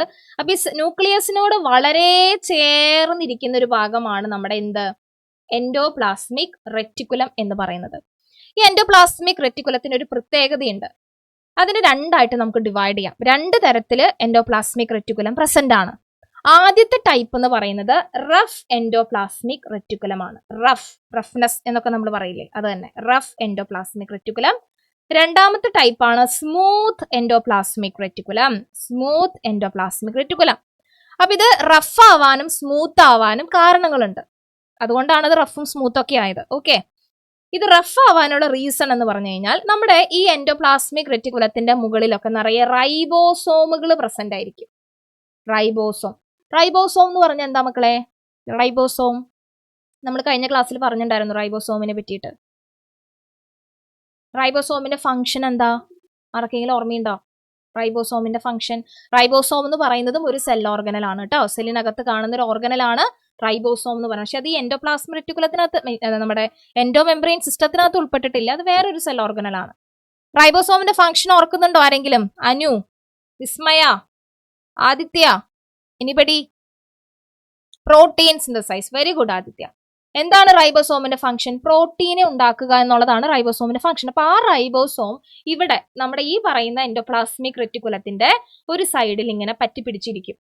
അങ്ങനെ പിടിച്ചിരിക്കുകയാണെങ്കിൽ അതിന് നമ്മൾ പറയുന്ന പേരാണ് റഫ് എൻഡോപ്ലാസ്മിക് റെറ്റിക്കുലം. അല്ല, നമ്മുടെ മുഖത്തൊക്കെ കുരുക്കൾ വന്നു കഴിഞ്ഞാൽ ഭയങ്കര റഫ്നെസ് അല്ലേ ഉണ്ടാവുക? നമ്മുടെ സ്കിന്നിനകത്തൊക്കെ പിമ്പിൾസ് വന്നു കഴിഞ്ഞാൽ തൊടുമ്പോൾ ഭയങ്കര സ്മൂത്ത് ആയിട്ടാണ് ഇരിക്കുക, ഭയങ്കര റഫായിട്ടാണ് ഇരിക്കുക. അത് തന്നെ ആലോചിച്ചാൽ മതി നിങ്ങൾ ഇവിടെ. എൻഡോപ്ലാസ്മിക് റെറ്റിക്കുലത്തിന്റെ മുകളിൽ കയറി കുറേ റൈബോസോമുകൾ ഇങ്ങനെ ഇരിക്കുകയാണ്, പിമ്പിൾസ് പോലെ. അപ്പൊ അതുകൊണ്ട് തന്നെ ആ ടെക്സ്ചർ എങ്ങനെയായിരിക്കും? ഭയങ്കര റഫ്നെസ് ആയിരിക്കും. സോ അത് റഫ് എൻഡോപ്ലാസ്മിക് റെറ്റിക്കുലമാണ്. അടുത്തൊരു കാറ്റഗറി നമ്മൾ പറഞ്ഞു ഇവിടെ, സ്മൂത്ത് എൻഡോപ്ലാസ്മിക് റെറ്റിക്കുലം. നമുക്കത് ഷോർട്ട് ആക്കിയിട്ട് SER എന്ന് പറയാം. ഈ RERും SERും ഇങ്ങനെ തന്നെ എക്സാമിന് ചോദിക്കാം കേട്ടോ. അതായത് ഇങ്ങനെ നീട്ടി വലിച്ച് റഫ് എൻഡോപ്ലാസ്മിക് റെറ്റിക്കുലം എന്ന് ചോദിക്കണം എന്നില്ല. RER എന്ന് ചോദിച്ചാലും നിങ്ങൾക്ക് മനസ്സിലാവണം. അതുപോലെ സ്മൂത്ത് എൻഡോപ്ലാസ്മിക് റെറ്റിക്കുലത്തിനാണ് SER എന്ന് പറയാറുള്ളത്. ഓക്കെ. അപ്പൊ സ്മൂത്ത് എൻഡോപ്ലാസ്മിക് റെറ്റിക്കുലത്തിന്റെ പ്രത്യേകത എന്താ? അവരുടെ പുറത്ത് ഇങ്ങനെ റൈബോസോം ഇരിക്കുന്നുണ്ടാവോ അഭിഷേകേ? ഇല്ല, റൈബോസോം അവിടെ ആബ്സെന്റ് ആണ്. ആ ആബ്സെൻസ് അവിടെ ആബ്സെന്റ് ആയതുകൊണ്ടാണ് അതിന്റെ സർഫസ് ഭയങ്കര സ്മൂത്ത് ആയത്. കുരുക്കളൊന്നുമില്ല. നിങ്ങൾ കുഞ്ഞ് ബേബീസിന്റെ ഒക്കെ സ്കിൻ കണ്ടിട്ടില്ലേ? ഒരു തരത്തിലും പിമ്പിൾസ് ഒന്നും ഉണ്ടാവില്ല, ഭയങ്കര സ്മൂത്ത് സ്കിൻ ആയിരിക്കും. അതുപോലെ ഇവിടെ എന്താ? ഒരു തരത്തിലും റൈബോസോമുകൾ ഇല്ല, ആബ്സെന്റ് ആണ്. അപ്പൊ അതുകൊണ്ട് തന്നെ നല്ല സ്മൂത്ത് സർഫസ് ആണ്. അതാണ് നമ്മുടെ സ്മൂത്ത് എൻഡോപ്ലാസ്മിക് റെറ്റിക്കുലം. ഇവരുടെ രണ്ടുപേരുടെയും ഫംഗ്ഷൻസ് ഡിഫറെന്റ് ആണ് കേട്ടോ. റഫ് എൻഡോപ്ലാസ്മിക് റെറ്റിക്കുലത്തിന്റെ ഫംഗ്ഷനും അതേപോലെ തന്നെ സ്മൂത്ത് എൻഡോപ്ലാസ്മിക് റെറ്റിക്കുലത്തിന്റെ ഫംഗ്ഷനും ഇവിടെ ഡിഫറെന്റ് ആണ്. നോക്കാം എന്താണ് ഫംഗ്ഷൻ എന്നുള്ളത്. RER അതായത് നമ്മുടെ റഫ് എൻഡോപ്ലാസ്മിക് റെറ്റിക്കുലത്തിന്റെ ഫംഗ്ഷൻ എന്ന് പറയുന്നത് പ്രോട്ടീൻ സിന്തസൈസ് ആണ്. പ്രോട്ടീനെ ഉണ്ടാക്കുക, പ്രോട്ടീൻ സിന്തസൈസ്. നിങ്ങൾക്ക് ഇത് ലെക്ചർ നോട്ടായിട്ട് എഴുതി വെക്കാം കേട്ടോ. എല്ലാവരോടുമാണ് പറയുന്നത്. അജയ്, നോട്ട് ബുക്ക് എടുക്കുക, പറയുന്ന പോയിന്റുകൾ മാത്രം എഴുതിയാൽ മതി. അതിലത് ഈ സ്ലൈഡിൽ കാണിക്കുന്ന ഈച്ച് ആൻഡ് എവറിത്തിങ് നിങ്ങൾ എഴുതേണ്ട ആവശ്യമില്ല. പറയുന്ന പോയിന്റ് മാത്രം. ഇപ്പൊ RER എന്ന് എഴുതാ, ഒരു ഹൈഫൺ ഇടാ, പ്രോട്ടീൻ സിന്തസൈസ് മതി. അതിലൂടെ നിങ്ങൾക്ക് മനസ്സിലായ RERന്റെ ഫംഗ്ഷൻ അതാണ്, അത്രയും മതി. ഓക്കെ. അതുപോലെ SER എന്താ ചെയ്യണം, അല്ലെങ്കിൽ സ്മൂത്ത് എൻഡോപ്ലാസ്മിക് റെറ്റിക്കുലത്തിന്റെ ഫംഗ്ഷൻ എന്താണ്? അവരാണ് ലിപ്പിഡിനെ ഉണ്ടാക്കുന്നത് ആൻഡ് ഓൾസോ കുറച്ച് സ്റ്റിറോയിഡൽ ഹോർമോണിനെയും അവർ പ്രൊഡ്യൂസ് ചെയ്യുന്നുണ്ട്. രണ്ട് കാര്യങ്ങൾ അവർ ചെയ്യുന്നുണ്ട്. ലിപ്പിഡിന്റെ പ്രൊഡക്ഷനും ചെയ്യുന്നുണ്ട്, അതുപോലെ ചില സ്റ്റിറോയിഡ് ഹോർമോൺസിനെയും അവർ പ്രൊഡ്യൂസ് ചെയ്യുന്നുണ്ട്. രണ്ട് കാര്യങ്ങളാണ് സ്മൂത്ത് എൻഡോപ്ലാസ്മിക് റെറ്റിക്കുലം ചെയ്യുന്നത്. നോട്ട് ചെയ്തോ അവന്തിക? രണ്ട് പോയിന്റ്സ്, രണ്ട് ഫംഗ്ഷൻ ഉണ്ട് കേട്ടോ സ്മൂത്ത് എൻഡോപ്ലാസ്മിക് റെറ്റിക്കുലത്തിന്. അപ്പൊ നിങ്ങളോട് ജനറൽ ആയിട്ട് ചോദിക്കാം, ഫംഗ്ഷൻ ഓഫ് എൻഡോപ്ലാസ്മിക് റെറ്റിക്കുലം എന്ന് ചോദിച്ചാൽ നിങ്ങൾ എന്താ എഴുതുക? അപ്പോ ഇത് രണ്ടും എഴുതാം. എന്തെഴുതാം? പ്രോട്ടീൻ സിന്തസൈസ് എഴുതാം, ലിപ്പിഡ് സിന്തസൈസ് എഴുതാം, സ്റ്റിറോയിഡ് ഹോർമോൺ പ്രൊഡക്ഷനും എഴുതാം. മൂന്നും എഴുതാം അവിടെ. കാരണം ജനറൽ ആയിട്ട് എൻഡോപ്ലാസ്മിക് റെറ്റിക്കുലത്തിന്റെ ഫംഗ്ഷൻ ചോദിക്കുകയാണെങ്കിൽ, സെപ്പറേറ്റ് ചോദിക്കുകയാണെങ്കിൽ അങ്ങനെ തന്നെ എഴുതാം, സെപ്പറേറ്റ് ആയിട്ട് തന്നെ എഴുതാം. ഓക്കെ. ഇനി അതിന്റെ അടുത്ത നമ്മൾ ജസ്റ്റ് സെൽ ഓർഗനലെ പരിചയപ്പെടുന്നേ ഉള്ളൂ കേട്ടോ. ഇന്ന് കഴിഞ്ഞിട്ട് നമുക്ക് അവരുടെ കോർഡിനേഷൻ പ്രോസസ് ഒക്കെ നോക്കാം. അടുത്തതാണ് ഗോൾഗി അപ്പാരറ്റസ്. അടുത്ത ഭാഗമാണ് ഗോൾഗി അപ്പാരറ്റസ് എന്ന് പറയുന്നത്. ഗോൾഗിയുടെ പ്രത്യേകത എന്താണെന്ന് വെച്ച് കഴിഞ്ഞാൽ ഇത് കണ്ടുപിടിച്ച സയന്റിസ്റ്റിന്റെ പേര് പഠിക്കാനാണ്. കമീലിയോ ഗോൾഗി എന്ന് പറയുന്ന സയന്റിസ്റ്റ് ആണ് ഇത് ഡിസ്കവർ ചെയ്തത്. കമീലിയോ ഗോൾഗി. സോ അദ്ദേഹത്തിന്റെ ഹോണർ ആയിട്ടാണ് നമ്മൾ അതിനെ ഗോൾഗി, ആ സെൽ ഓർഗനിലെ ഗോൾഗി എന്നുള്ള പേര് കൊടുത്തത് കേട്ടോ. ഇതിനെ ഗോൾഗി അപ്പാരറ്റസ് എന്ന് ചോദിക്കും, ഗോൾഗി കോംപ്ലക്സ് എന്ന് ചോദിക്കും, ഗോൾഗി ബോഡീസ് എന്ന് കേൾക്കും. എങ്ങനെ കേട്ടാലും സെയിം സെൽ ഓർഗനലാണ്, മാറ്റൊന്നുമില്ല. ഗോൾഗി അപ്പാരറ്റസ് ആണെങ്കിലും ഗോൾഗി ബോഡീസ് ആണെങ്കിലും എന്താ പറയാ ഗോൾഗി കോംപ്ലക്സ് എന്ന് ചോദിച്ചാലും ഒക്കെ ഒന്ന് തന്നെയാണ്, ഒരേ ആളെ തന്നെയാണ് ചോദിക്കുന്നത്. അപ്പൊ ഫസ്റ്റ് ഒബ്സർവ് ചെയ്തത് ആരാണ്? ഇത് വൺ വേർഡ് ക്വസ്റ്റ്യൻ ആയിട്ട് ചോദിക്കുന്നതാണ് കേട്ടോ. ഈ കമീലിയോ ഗോൾഗിയുടെ കാര്യം വൺ വേർഡ് ക്വസ്റ്റ്യൻ ആയിട്ട് ചോദിക്കുന്നതാണ്. ഈ ഗോൾഗിയുടെ മെയിൻ ആയിട്ടുള്ള ഫംഗ്ഷൻ എന്ന് പറയുന്നത് പാക്കേജിംഗ് ആണ്. മെറ്റീരിയൽസിനെ പാക്ക് ചെയ്യുക എന്നുള്ളൊരു ഫംഗ്ഷൻ ആണ് ഗോൾഗി ചെയ്യണേ. അപ്പൊ എന്ത് മെറ്റീരിയൽസ്, എന്തിനാ പാക്ക് ചെയ്യണേ, അതൊക്കെ നമുക്ക് വഴിയെ കാണാം. ഇപ്പൊ ജസ്റ്റ് നിങ്ങൾ പരിചയപ്പെടാം ഓരോരുത്തരേനെ. ഓക്കെ, അപ്പൊ ഇവര് പാക്ക് ചെയ്തിട്ട് ഉണ്ടാക്കുന്ന സാധനങ്ങളാണ് ഈ ഗ്ലൈക്കോ പ്രോട്ടീനും ഗ്ലൈക്കോ ലിപ്പിഡും ഒക്കെ. നമുക്ക് നോക്കാം അതെങ്ങനെയാ ഫോം ചെയ്യണത്, ഈ ഗ്ലൈക്കോ പ്രോട്ടീനും ഗ്ലൈക്കോ ലിപ്പിഡും ഒക്കെ എങ്ങനെ ഉണ്ടാവണേ എന്നുള്ളത് നമുക്ക് നോക്കാം. ഇതിന്റെ ഫംഗ്ഷൻ മാത്രം ഇപ്പൊ നിങ്ങൾ മനസ്സിലാക്കുക. പാക്കേജിംഗ് ആണ്, പാക്ക് ചെയ്യുക, മെറ്റീരിയൽസിനെ കവർ ചെയ്യുക എന്നുള്ളതാണ്. ഇതിന്റെ സ്ട്രക്ചർ നിങ്ങൾ നോക്കുവാണെങ്കിൽ നിങ്ങൾക്ക് ഇതുപോലെ കുറെ മെംബ്രേനീഷ്യസ് ആയിട്ടുള്ള പാർട്സുകൾ ഇങ്ങനെ കാണാം അല്ലേ. മെംബ്രേനീഷ്യസ് ആയിട്ടുള്ള കുറെ പാളികൾ പോലെ നിങ്ങൾക്ക് ഇവിടെ കാണാൻ പറ്റും. ഇതിനെ നമ്മൾ വിളിക്കുന്ന പേരാണ് സിസ്റ്റർനെ. സിസ്റ്റർനെ ലേബലിങ്ങിന് ചോദിക്കൂ കേട്ടോ. സിസ്റ്റർനെ ഇമ്പോർട്ടന്റ് ആണ്. സിസ്റ്റർനെ ഗോൾഗി കോംപ്ലക്സിൽ കുറെ മെംബ്രേനീഷ്യസ് ആയിട്ടുള്ള ഇങ്ങനെയുള്ള പാക്കുകൾ പോലെ കാണാൻ പറ്റും. അതിനെയാണ് സിസ്റ്റർനെ എന്ന് പറയുന്നത്. സിസ്റ്റർനെ. ഇതിനോട് സിമിലർ ആയിട്ടുള്ള വേറൊരു വേർഡ് നിങ്ങൾ കുറച്ച് കഴിഞ്ഞാൽ കേൾക്കും. അത് മൈറ്റോകോൺട്രിയയിലാണ്. അത് ക്രിസ്റ്റേ എന്നാണ് പറയുക. അപ്പൊ അവിടുത്തെ ക്രിസ്റ്റയും ഇവിടുത്തെ സിസ്റ്ററിനെയും കൂടെ തെറ്റിക്കരുത്. ഗോൾഗിയിൽ കാണുന്നത് സിസ്റ്റർനെ, മനസ്സിലുറപ്പിക്കുക. ഗോൾഗിയിൽ കാണുന്നത് സിസ്റ്റർനെ. ഇതിന്റെ ഒരു സ്ട്രക്ചർ നിങ്ങൾ നോക്കുകയാണെങ്കിൽ, ശരിക്കും പറയാനാണെങ്കിൽ ഇതിന്റെ ഒരു കോൺവെക്സ് ഭാഗമുണ്ട്, കോൺകേവ് ഭാഗമുണ്ട്. കണ്ടോ, ഇതിന്റെ സ്ട്രക്ചർ ഇങ്ങനെയാണ് ഏകദേശം ഇരിക്കുക. ഈ ഭാഗം ഇങ്ങനെ പുറത്തേക്ക് തള്ളിയിട്ടും ഈ ഭാഗം ഇങ്ങനെ ഉള്ളിലേക്ക് ആയിട്ടുമാണ്. അങ്ങനെ ഒരു കണ്ടോ, ഇങ്ങനത്തെ ഒരു സ്ട്രക്ചർ ആണ് ശരിക്കും നമ്മുടെ ഗോൾഗി കോംപ്ലക്സിനുള്ളത്. ഒരു കോൺവെക്സ് ഭാഗവും ഉണ്ട്, കോൺകേവ് ഭാഗവും ഉണ്ട്. അപ്പൊ അതിന് ഓരോ പേരുകളൊക്കെ നമുക്ക് പഠിക്കാനുണ്ട് കേട്ടോ. അതായത് ഈ കോൺവെക്സ് ഭാഗം ഉണ്ടല്ലോ, ഈ പുറത്തേക്ക് തള്ളി നിൽക്കുന്നതിനെ നിങ്ങൾ ഫിസിക്സിൽ പഠിച്ചിട്ടുണ്ടാവും, നമ്മൾ അതിനെ കോൺവെക്സ് എന്നാണ് പറയാ അല്ലേ. ആണോ ആൽബിന? യെസ്. ഒന്നുമില്ല, ഗോൾഗി അപ്പാരറ്റസിന്റെ കാര്യമാണ് പറയുന്നത് കേട്ടോ. ഗോൾഗി എന്ന് വെച്ചാൽ പാക്കേജിംഗ് ആണ്. മെറ്റീരിയൽസിനെ പാക്ക് ചെയ്യുക എന്നുള്ളതാണ് ഗോൾഗിയുടെ ഫംഗ്ഷൻ. അതിന്റെ സ്ട്രക്ചർ ആണ് നമ്മൾ നോക്കാൻ പോകുന്നത്. നമ്മൾ ശരിക്കും പറയുകയാണെങ്കിൽ നമ്മൾ ഇങ്ങനത്തെ ഒരു സ്ട്രക്ചർ ആണ് ഗോൾഗിക്ക് വരിക. ഇതിന്റെ ഓരോ പാളികൾ നിങ്ങൾ എടുക്കുകയാണെങ്കിലും ഇങ്ങനെ ലെയേഴ്സ് ആയിട്ട് നമുക്ക് ഓരോരോ ഭാഗങ്ങൾ കാണാം. അപ്പൊ അതിന് ശരിക്കും രണ്ട് ഫേസ് ഉണ്ട്. ഇവിടെ പുറത്തേക്ക് തള്ളി നിൽക്കുന്നതിനെ കോൺവെക്സ് എന്നാണ് പറയാ അല്ലേ. നിങ്ങൾ പഠിച്ചിട്ടില്ലേ ഫിസിക്സിൽ അല്ലേ? കോൺവെക്സ് എന്നാണ്, കോൺവെക്സ് ഫേസ് എന്നാണ് പറയാ. കോൺവെക്സ് ഫേസ് ആണ്. ഇതിനെ തന്നെ നമ്മൾ വേറൊരു പേരും കൂടെ പഠിക്കും, അതാണ് cis face. Cis face text ബുക്കിനകത്തുണ്ട് കേട്ടോ. Cis face. വേറൊരു പേരും കൂടി ഉണ്ട്, forming face. Forming face. Forming face. 3 പേരുകളാണുള്ളത്. കോൺവെക്സ് ആണെന്ന് നമുക്ക് ഓൾറെഡി അറിയാം. ഈ ഷേപ്പ് കാണുമ്പോൾ അറിയാം അതൊരു കോൺവെക്സ് ഭാഗമാണ്. അതിനെ സിസ് ഫേസ് എന്നും പറയും, അതുപോലെ തന്നെ ഫോമിംഗ് ഫേസ് എന്നും പറയും. ഇനി അതിന്റെ അപ്പുറത്തെ പോർഷൻ എടുക്കുക, ഈ ഭാഗം എടുക്കുക. ഉള്ളിലേക്ക് ഇങ്ങനെ തള്ളിയിരിക്കുന്ന, ഉള്ളിലേക്ക് കയറിയിരിക്കുന്ന ഭാഗം എടുക്കുകയാണെങ്കിൽ അതിന് നമ്മൾ പറയുന്ന പേരാണ്, അത് കോൺകേവ് ആണല്ലോ, കണ്ടാൽ തന്നെ നമുക്കറിയാം കോൺകേവ് ആണ്. അതിനെ വിളിക്കുന്ന പേരാണ് ട്രാൻസ്ഫേസ്. ട്രാൻസ്ഫേസ്. അതുപോലെ തന്നെ വേറൊരു പേരും കൂടിയുണ്ട്, ദാറ്റ് ഈസ് മെച്ചുറിങ്. നേരത്തത് ഫോമിംഗ് ആണെങ്കിൽ ഇത് മെച്ചുറിങ് ഫേസ്. അപ്പൊ ഇതിൽ ഏത് വേണമെങ്കിലും നമ്മളോട് എക്സാമിന് ചോദിക്കാം കേട്ടോ. ചിലപ്പോൾ കോൺവെക്സ് എന്നാവും പറയാ, അപ്പൊ നിങ്ങൾക്ക് അറിയണം. ചിലപ്പോൾ മെച്ചുറിങ് ആവും, ചിലപ്പോൾ ഫോമിംഗ് ആവും. ഈ 3 എണ്ണത്തിൽ ഏത് പേരിട്ട് വേണമെങ്കിലും നമ്മളോട് ചോദിക്കാം. ലേബലിംഗ് ചോദ്യം വരുന്ന ഭാഗമാണ്. അപ്പൊ അതുകൊണ്ട് 3 പേരും നിങ്ങൾ പഠിക്കണം. കോൺവെക്സ് തന്നെയാണ് ഫോമിങ്ങും സിസും, കോൺകേവ് തന്നെയാണ് ട്രാൻസും, അതേപോലെ മെച്ചുറിങ്ങും എന്നുള്ളത് നിങ്ങൾക്ക് അറിയണം.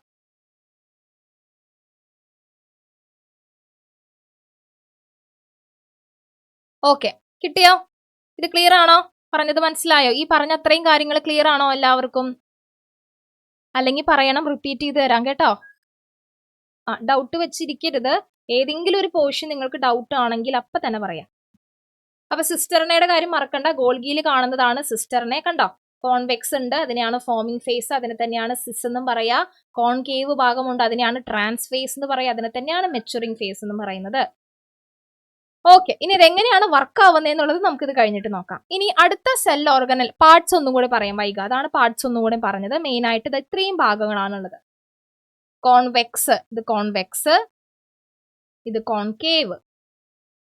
ഇത് തന്നെയാണ് നമ്മുടെ എന്ത്, സിസും ഫോമിങ്ങും. ഇതിനെ പറയുന്ന മറ്റ് പേരുകളാണ് സിസും ഫോമിങ്ങും. കോൺകേവിനെ പറയുന്നതാണ് ട്രാൻസും മെച്ചുറിങ്ങും.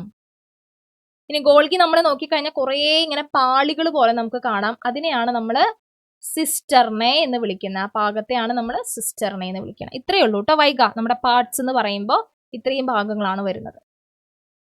കിട്ടിയോ? Okay, yes. ഇനി നമ്മൾ നെക്സ്റ്റ് നമ്മുടെ ലൈസോസോമിലേക്ക് പോവുകയാണ്. ലൈസോസോം.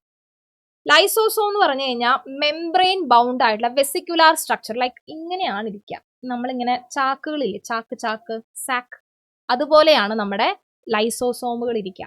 ഇതിനകത്ത് ശരിക്കും ഹൈഡ്രോളിറ്റിക് എൻസൈമുകളാണ്. ഹൈഡ്രോളിറ്റിക് എൻസൈം എന്ന് പറഞ്ഞു കഴിഞ്ഞാൽ ഭയങ്കര പവർഫുൾ ആയിട്ടുള്ള എന്താണ് ഡൈജസ്റ്റീവ് എൻസൈമുകളാണ് ഈ ചാക്കിനകത്ത്. ചാക്കെന്ന് ഉദ്ദേശിക്കുന്നത് ഈ സാക്കിനകത്ത് ഇങ്ങനെ ഫില്ല് ചെയ്ത് വെച്ചേക്കോ. ഓക്കെ, ഇത് കാർബോഹൈഡ്രേറ്റിനെ, പ്രോട്ടീന്, ലിപ്പിഡിനെ, ന്യൂക്ലിക് ആസിഡിനെ ഒക്കെ ഡൈജസ്റ്റ് ചെയ്യാൻ കെൽപ്പുള്ള അത്രയും പവർഫുൾ ആയിട്ടുള്ള എൻസൈമുകളാണ് ഈ ലൈസോസോമിനകത്ത് ഇങ്ങനെ നിറഞ്ഞിരിക്കുന്നുണ്ടാവുക.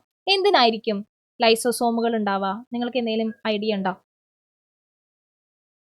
എന്തിനായിരിക്കും ലൈസോസോമുകൾ നമ്മുടെ സെല്ലിനകത്ത് പ്രസന്റ് ആയിരിക്കുന്നത്? ഇത്രയും പവർഫുൾ ആണെന്ന് പറഞ്ഞു, ഭയങ്കര ഡേഞ്ചറസ് ആയിട്ടുള്ള എൻസൈമുകളാണ് അതിരിക്കുന്നത്. എന്തിനായിരിക്കും?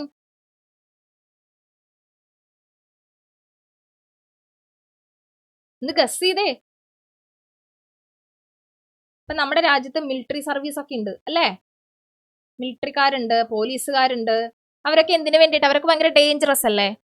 യെസ്, അത് തന്നെ വൈക, പ്രൊട്ടക്ട് ചെയ്യാൻ വേണ്ടിയിട്ടാണ്. ഇപ്പൊ നമ്മുടെ ബോഡിക്ക്, നമ്മുടെ സെല്ലിനകത്ത് വല്ല അനാവശ്യമായിട്ടുള്ള ഡിഫൻസ് തന്നെ, ഐശ്വര്യ, ഡിഫൻസ് ആണ് അവർ ചെയ്യുന്നത് അല്ലേ? ഇപ്പൊ നമ്മുടെ സെല്ലിനകത്ത് ആവശ്യമില്ലാത്ത വല്ല പാത്തജൻസോ വല്ല മൈക്രോ ഓർഗാനിസംസോ വല്ല മോളിക്യൂൾസോ കയറി കഴിഞ്ഞാൽ അതിൽ നിന്ന് നമ്മളെ രക്ഷിക്കണ്ടേ, പ്രൊട്ടക്ട് ചെയ്യണ്ടേ?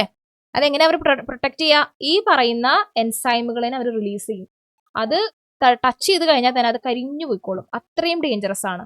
അപ്പൊ ഇവരെ നമ്മൾ ശരിക്കും സൂയിസൈഡൽ ബാഗ് എന്ന് വിളിക്കാറുണ്ട്. സൂയിസൈഡൽ ബാഗ്സ് എന്ന് വിളിക്കാറുണ്ട്. കാരണം എന്താണെന്നറിയോ? ഇവർ വിചാരിച്ചു കഴിഞ്ഞാൽ സ്വന്തം സെല്ലിനെ തന്നെ കൊല്ലാൻ പറ്റും. കാരണം ഇവരെങ്ങാനോ അനാവശ്യമായിട്ട് ഓപ്പൺ ആയി കഴിഞ്ഞാൽ നമ്മുടെ സെല്ലിൽ തന്നെയാണ് എൻസൈമുകൾ വന്ന് വീഴുക. അപ്പൊ നമ്മുടെ സെല്ല് തന്നെ നശിച്ചു പോകും. സ്വന്തമായിട്ട് സെല്ലിനെ നശിപ്പിക്കാൻ ഇവർക്ക് കഴിയും. അതുകൊണ്ട് നമ്മൾ ഇവരെ സൂയിസൈഡൽ ബാഗ് എന്നും വിളിക്കാറുണ്ട്.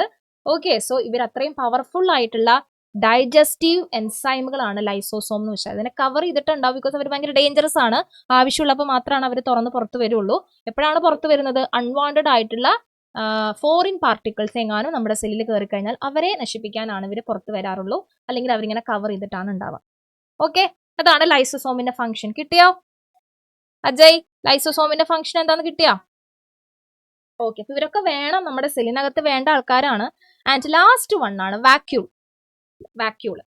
വാക്യൂൾ എന്ന് പറഞ്ഞു കഴിഞ്ഞാൽ നമുക്കറിയാം, നമ്മുടെ എല്ലാവരുടെ വീട്ടിലും ഒരു സ്റ്റോർ റൂം ഉണ്ടാവും ഇല്ലേ? നിങ്ങളുടെ വീട്ടിലൊക്കെ ഒരു സ്റ്റോർ റൂം ഇല്ലേ? കിച്ചൺ കഴിഞ്ഞിട്ടൊക്കെ, കിച്ചന്റെ സൈഡൊക്കെ ആയിട്ട്. എന്തിനാ സ്റ്റോർ റൂം ഉള്ളേ? സ്റ്റോർ റൂം എന്തിനാ? നമുക്ക് അത്യാവശ്യമൊന്നും ഇല്ലാത്ത സാധനങ്ങളൊക്കെ കൊണ്ടുപോയി ഡംപ് ചെയ്ത് വെക്കാൻ അല്ലേ? അപ്പൊ അതുപോലെ നമ്മുടെ സെല്ലിനകത്തും ഒരു ഭാഗമുണ്ട്, ദാറ്റ് ഈസ് വാക്യൂൾ. വാക്യൂളിനകത്താണ് നമുക്ക് ആവശ്യമില്ലാത്ത സാധനങ്ങളെ നമ്മൾ കൊണ്ടുപോയിട്ട് സ്റ്റോർ ചെയ്ത് വെക്കുന്നത്. ഓക്കെ, അപ്പൊ സെല്ലിനകത്തുള്ള ഒരു ഡംപിങ് ഏരിയ ആണ് വാക്യൂൾ എന്ന് പറയുന്നത്. അതിനകത്ത് വാട്ടർ ഉണ്ടാവാം, സാപ്പ് ഉണ്ടാവാം, എക്സ്ക്രീറ്ററി പ്രോഡക്റ്റ് ഉണ്ടാവാം അല്ലേ? ആൻഡ് അതർ മെറ്റീരിയൽസ് ഒക്കെ ഉണ്ടാവും. അതാണ് വാക്യൂള്. ആവശ്യമില്ലാത്ത സാധനങ്ങൾ സൂക്ഷിക്കുന്ന സ്ഥലമാണ് വാക്യൂള്. ഇവിടെ നിങ്ങൾ പഠിക്കേണ്ട, അല്ലെങ്കിൽ എപ്പോഴും എക്സാമിന് ചോദിക്കുന്ന ഒരു ഭാഗമാണ് വാക്യൂളിന്റെ ഒരു മെംബ്രെയിൻ ഉണ്ട്. വാക്യൂൾ ഉണ്ടാക്കിയിരിക്കുന്ന ഒരു മെംബ്രെയിൻ ഉണ്ട്. അത് ഉണ്ടാക്കിയിരിക്കുന്നത് ടോണോപ്ലാസ്റ്റ് കൊണ്ടാണ്. ഇത് ഞാൻ ഇങ്ങനെ വേറെ കളറൊക്കെ ഇട്ടത് തന്നെ ഇമ്പോർട്ടന്റ് ആയതുകൊണ്ടാണ് കേട്ടോ. ടോണോപ്ലാസ്റ്റ് ചോദിക്കാറുണ്ട്. വാക്യൂൾ ഉണ്ടാക്കിയിരിക്കുന്ന മെംബ്രെയിൻ, അതിനുള്ള ആ മെംബ്രെയിൻ ഉണ്ടാക്കിയിരിക്കുന്നത് ടോണോപ്ലാസ്റ്റ് എന്ന് പറയുന്ന മെറ്റീരിയൽ കൊണ്ടാണ്. ടോണോപ്ലാസ്റ്റ്, അതിനെ പറയുന്ന പേരാണ് ടോണോപ്ലാസ്റ്റ് എന്ന് പറയുന്നത്. അപ്പൊ അത് നോട്ട് ഡൗൺ ചെയ്തോളൂ കേട്ടോ. ടോണോപ്ലാസ്റ്റ്, വാക്യൂളിൽ ടോണോപ്ലാസ്റ്റ് ആണ് എപ്പോഴും ചോദിക്കാറുള്ളത്. പിന്നെ അതിന്റെ ഫംഗ്ഷൻ എന്താ? അൺവാണ്ടഡ് ആയിട്ടുള്ള മെറ്റീരിയൽസിനൊക്കെ സ്റ്റോർ ചെയ്യാം എന്നുള്ളതാണ് ഫംഗ്ഷൻ. ഓക്കെ, അപ്പൊ ഈ 4 സെൽ ഓർഗനൽസും കിട്ടിയോ എല്ലാവർക്കും? കിട്ടിയില്ല? ഇതിൽ ഏതെങ്കിലും സെൽ ഓർഗനൽസിൽ ഡൗട്ട് ഉണ്ടോ? ഈ 4 പേരും കൂടെ ചേർന്നിട്ടാണ് നമ്മുടെ എൻഡോ മെമ്പറൈൻ സിസ്റ്റം ഉണ്ടാക്കാൻ പോണേ. ഓക്കെ, അപ്പൊ നമുക്ക് എൻഡോ മെമ്പറൈൻ സിസ്റ്റത്തിലേക്ക് പോകാം. ഇതുവരെ ക്ലിയർ അല്ലേ? ഇതുവരെ വളരെ ശരിയാണല്ലേ? സോ എൻഡോ മെമ്പറൈൻ സിസ്റ്റം എന്ന് പറഞ്ഞാൽ നമ്മുടെ സെല്ല്, എല്ലാ പ്രാവശ്യം പറയുന്ന പോലെ നമ്മളൊരു സെല്ലിനെ വരയ്ക്കാൻ പോവാണേ. ഓരോരോ നിങ്ങൾ പറഞ്ഞു തരണം കേട്ടോ, ഓരോ സെൽ ഓർഗനൽസിന്റെ ഫംഗ്ഷൻ എന്താന്നുള്ളത്. അപ്പൊ ആദ്യം തന്നെ നമ്മുടെ ന്യൂക്ലിയസിനെ വരയ്ക്കാം നമുക്ക്. ന്യൂക്ലിയസുമായിട്ട് അറ്റാച്ച് ചെയ്ത് കാണുന്നത് ഏത് സെൽ ഓർഗനലാ? പറഞ്ഞേ. ന്യൂക്ലിയസിന്റെ ഏറ്റവും അടുത്ത് കാണുന്നത് ഏത് സെൽ ഓർഗനല? ഏതാന്ന് പഠിച്ചേ നമ്മള്? വാക്യൂൾ ആണോ? പിന്നെ ഏതൊക്കെ പഠിച്ചു നമ്മള്? ആരാ? പറയൂ, എല്ലാവരും കമന്റ് ബോക്സിനകത്ത് ഇട്ട്, അല്ലെങ്കിൽ ഇപ്പൊ ഞാൻ ചോദിക്കാം ഓരോരുത്തരും മ്യൂട്ട് ചെയ്തിട്ട്. വേഗം പറഞ്ഞോ. ന്യൂക്ലിയസിനോട് ഏറ്റവും അടുത്ത് കാണുന്ന സെൽ ഓർഗനൽ ഏതാ? ഏതാ? Fathima, Dilna, Sera and Sana? Endoplasmic reticulum. Okay, endoplasmic reticulum ആണ് ഏറ്റവും അടുത്ത് കാണുന്നത്. യെസ്. അപ്പൊ അതൊന്ന് നിങ്ങൾ വേണമെങ്കിൽ എന്റെ കൂടെ വരച്ചു പോയിക്കോട്ടെ, നിർബന്ധമില്ല, നിങ്ങൾക്ക് വേണമെങ്കിൽ മാത്രം ചെയ്താൽ മതി. അപ്പൊ എന്താണ്? ന്യൂക്ലിയസിന്റെ കൂടെ ഏറ്റവും അടുത്ത്, ന്യൂക്ലിയസിനോട് ഏറ്റവും അറ്റാച്ച് ചെയ്ത് കാണുന്നത് നമ്മുടെ എൻഡോപ്ലാസ്മിക് റെറ്റിക്കുലം ആണ്. അപ്പൊ നമുക്കറിയാം എൻഡോപ്ലാസ്മിക് റെറ്റിക്കുലത്തിന്റെ പുറത്ത് റൈബോസോം വന്നു കഴിഞ്ഞാൽ നമ്മൾ അതിനെ എന്താ വിളിക്കുക? പറഞ്ഞേ.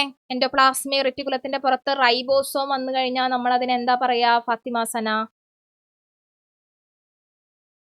എന്ത് ടൈപ്പ് എൻഡോപ്ലാസ്മിക് റെറ്റിക്കുലം എന്നാ പറയാ?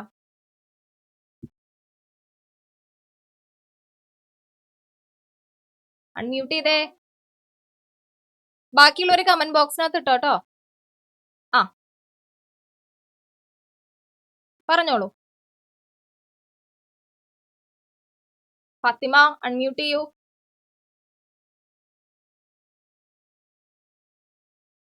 അൺമ്യൂട്ട്, നേരത്തെ അൺമ്യൂട്ട് ആയല്ലോ, പിന്നെന്താ വീണ്ടും മ്യൂട്ടായി പോയേ?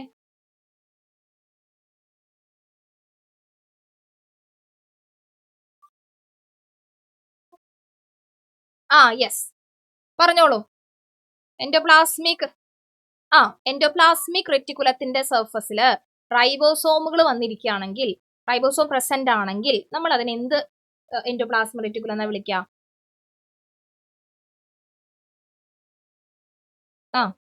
അതിനെന്താ വിളിക്കുക അപ്പോ?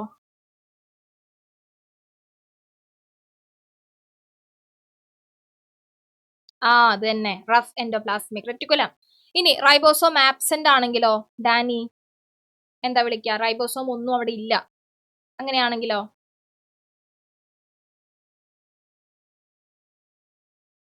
എൻഡോപ്ലാസ്മിക് റെറ്റിക്കുലത്തിന്റെ സർഫസിൽ റൈബോസോം ഒന്നും ഇല്ല, റൈബോസോം ആബ്സെന്റ് ആണെങ്കിൽ നമ്മൾ എന്താ വിളിക്കുക അതിനെ?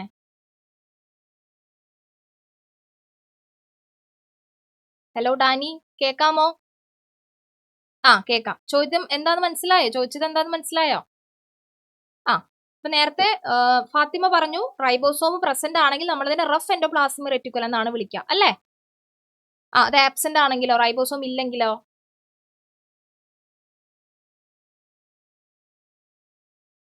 എന്താ വിളിക്കുക? ടീച്ചർ പറഞ്ഞില്ലേ ബേബീസിന്റെ സ്കിന്നൊക്കെ ഭയങ്കര എങ്ങനെയായിരിക്കും? എഴുതി വെച്ചിട്ടുണ്ടോ നോട്ടിനകത്ത്? ഒന്ന് നോക്കിയിട്ട് വായിച്ചേ.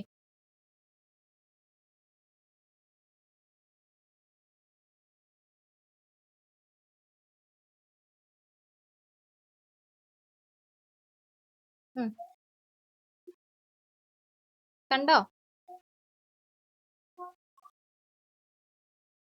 സ്മൂത്ത് എൻഡോപ്ലാസ്മിക് റെറ്റിക്കുലം അല്ലേ?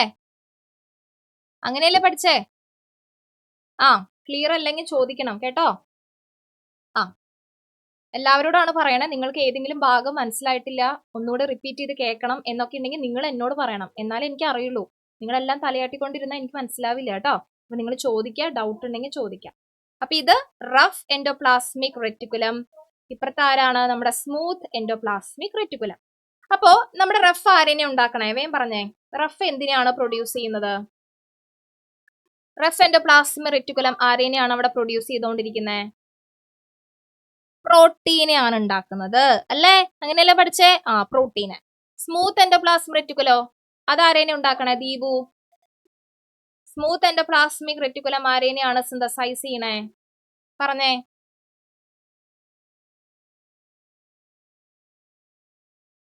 Good evening.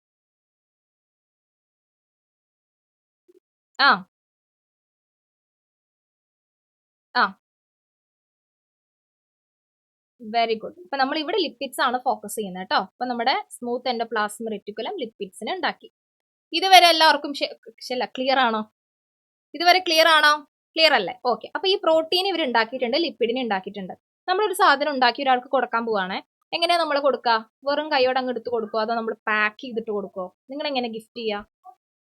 പാക്ക് ചെയ്യും അല്ലെ? എത്രയോ ഭംഗിയാക്കാൻ പറ്റും അത്രയും ഭംഗിയാക്കി നമ്മൾ പാക്ക് ചെയ്തിട്ടാണ് ഒരാൾക്ക് ഒരു സാധനം കൊടുക്കുക. അപ്പൊ അതേപോലെ ഇവിടെ പ്രോട്ടീൻ ഉണ്ടാക്കിയിട്ടുണ്ട്, ലിപ്പിഡ് ഉണ്ടാക്കിയിട്ടുണ്ട്. ഇനി നമുക്കത് പാക്ക് ചെയ്യണം. ആരാണ് പാക്ക് ചെയ്യണ ആള്? നമ്മൾ ഇത്രയും സെൽ ഓർഗനൽസ് പഠിച്ചതിൽ പാക്കേജിങ് എന്ന് പറയുന്ന ഒരു ജോലി ചെയ്യുന്നത് ഏത് സെൽ ഓർഗനൽ ആയിരുന്നു? ആരായിരുന്നു ചെയ്യണേ? അജയെ. ഏത് സെൽ ഓർഗനലാ പാക്കേജിങ് ചെയ്യാ? ഞാൻ പറഞ്ഞേ, നോക്കിയിട്ടാണെങ്കിൽ നോക്കിയിട്ട് പറഞ്ഞോളൂ.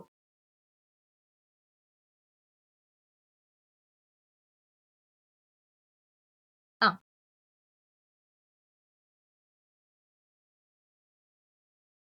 ഹലോ, കേക്കാമോ? ആ, ആൻസർ എവിടെ? ചോദ്യം മനസ്സിലായോ? ആ, ചോദ്യം എന്ന് വെച്ച് കഴിഞ്ഞാൽ പാക്കേജിങ് എന്ന് പറയുന്ന ഫംഗ്ഷൻ ചെയ്യുന്നത് ഏത് സെൽ ഓർഗനലാണ്?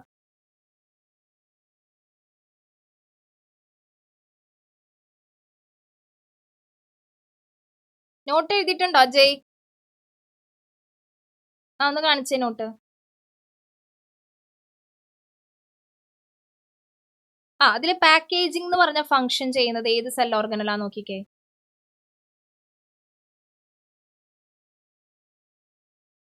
ആ സെൽ ഓർഗനൽ എഴുതിയിട്ടില്ല, അതുകൊണ്ടാണ് കാണാത്തെ. ഗോൾഗി കോംപ്ലക്സ് നമ്മൾ ക്ലാസ്സിൽ പറഞ്ഞിരുന്നു അങ്ങനെ ഒരാളെ പറ്റി, ഓർമ്മയുണ്ടാ? ഓർമ്മയില്ലേ? ഈശ്വര. എന്നാൽ നമുക്ക് അങ്ങനെ ഒരു സെൽ ഓർഗനൽ ഉണ്ട് കേട്ടോ, അതിന്റെ പേരാണ് ഗോൾഗി കോംപ്ലക്സ്. ഓക്കെ, ആ, ചിരിച്ചിരുന്നോ അവിടെ കേട്ടോ. അപ്പൊ നമ്മള് പാക്കേജിങ് ചെയ്യാൻ പോകുന്ന ആള് നമ്മുടെ ഗോൾഗി കോംപ്ലക്സ് ആണ്. അപ്പൊ നേരെ ഈ പ്രോട്ടീനും ലിപ്പിഡിനെയും നേരെ എങ്ങോട്ടാ വിടണേ? ഗോൾഗിയിലേക്ക് വിടും. പാക്ക് ചെയ്ത് കിട്ടണ്ടേ നമുക്ക്? നേരെ അങ്ങോട്ട് വിട്ടു. ഗോൾഗി എന്ത് ചെയ്തു? അടിപൊളിയായിട്ട് അതിനെ പാക്ക് ചെയ്തു. പാക്ക് ചെയ്ത് കഴിഞ്ഞിട്ട് നമുക്ക് എന്താണ് തരുന്നതെന്നറിയോ? ലിപ്പിഡിനെയും പ്രോട്ടീനെയും ഒരു വെസിക്കിൾ, അതായത് പാക്ക് ചെയ്ത് കാർബോഹൈഡ്രേറ്റ് അല്ലെങ്കിൽ ഗ്ലൂക്കോസ് വെച്ചിട്ടാണ് ഇവർ പാക്ക് ചെയ്യുന്നത്. പാക്ക് ചെയ്ത് കഴിഞ്ഞ് നമുക്ക് കിട്ടുന്ന സാധനങ്ങളാണ് ഗ്ലൈക്കോ പ്രോട്ടീനും ഗ്ലൈക്കോലിപ്പിഡും. ഒരു കാർബോഹൈഡ്രേറ്റ് തന്നെയാണ് ഗ്ലൂക്കോസ് കേട്ടോ. ഈ കാർബോഹൈഡ്രേറ്റ് വെച്ചിട്ടാണ് അതിനെ എന്ത് ചെയ്യുന്നു? കവർ ചെയ്യുന്നത് അല്ലെങ്കിൽ പാക്ക് ചെയ്യുന്നത് അത് വെച്ചിട്ടാണ്. അപ്പോൾ പ്രോട്ടീനെ ഗ്ലൂക്കോസ് വെച്ച് കവർ ചെയ്താൽ നമുക്ക് ഗ്ലൈക്കോ പ്രോട്ടീന് കിട്ടും. ലിപ്പിഡിനെ ഗ്ലൂക്കോസ് അല്ലെങ്കിൽ കാർബോഹൈഡ്രേറ്റ് വെച്ച് കവർ ചെയ്താൽ അല്ലെങ്കിൽ പാക്ക് ചെയ്താൽ നമുക്ക് ഗ്ലൈക്കോ ലിപ്പിഡ് കിട്ടും. അപ്പൊ അങ്ങനെ രണ്ട് ഗിഫ്റ്റുകൾ നമുക്ക് ഇവിടെ കിട്ടി, ഗിഫ്റ്റ് ബോക്സ് കിട്ടി.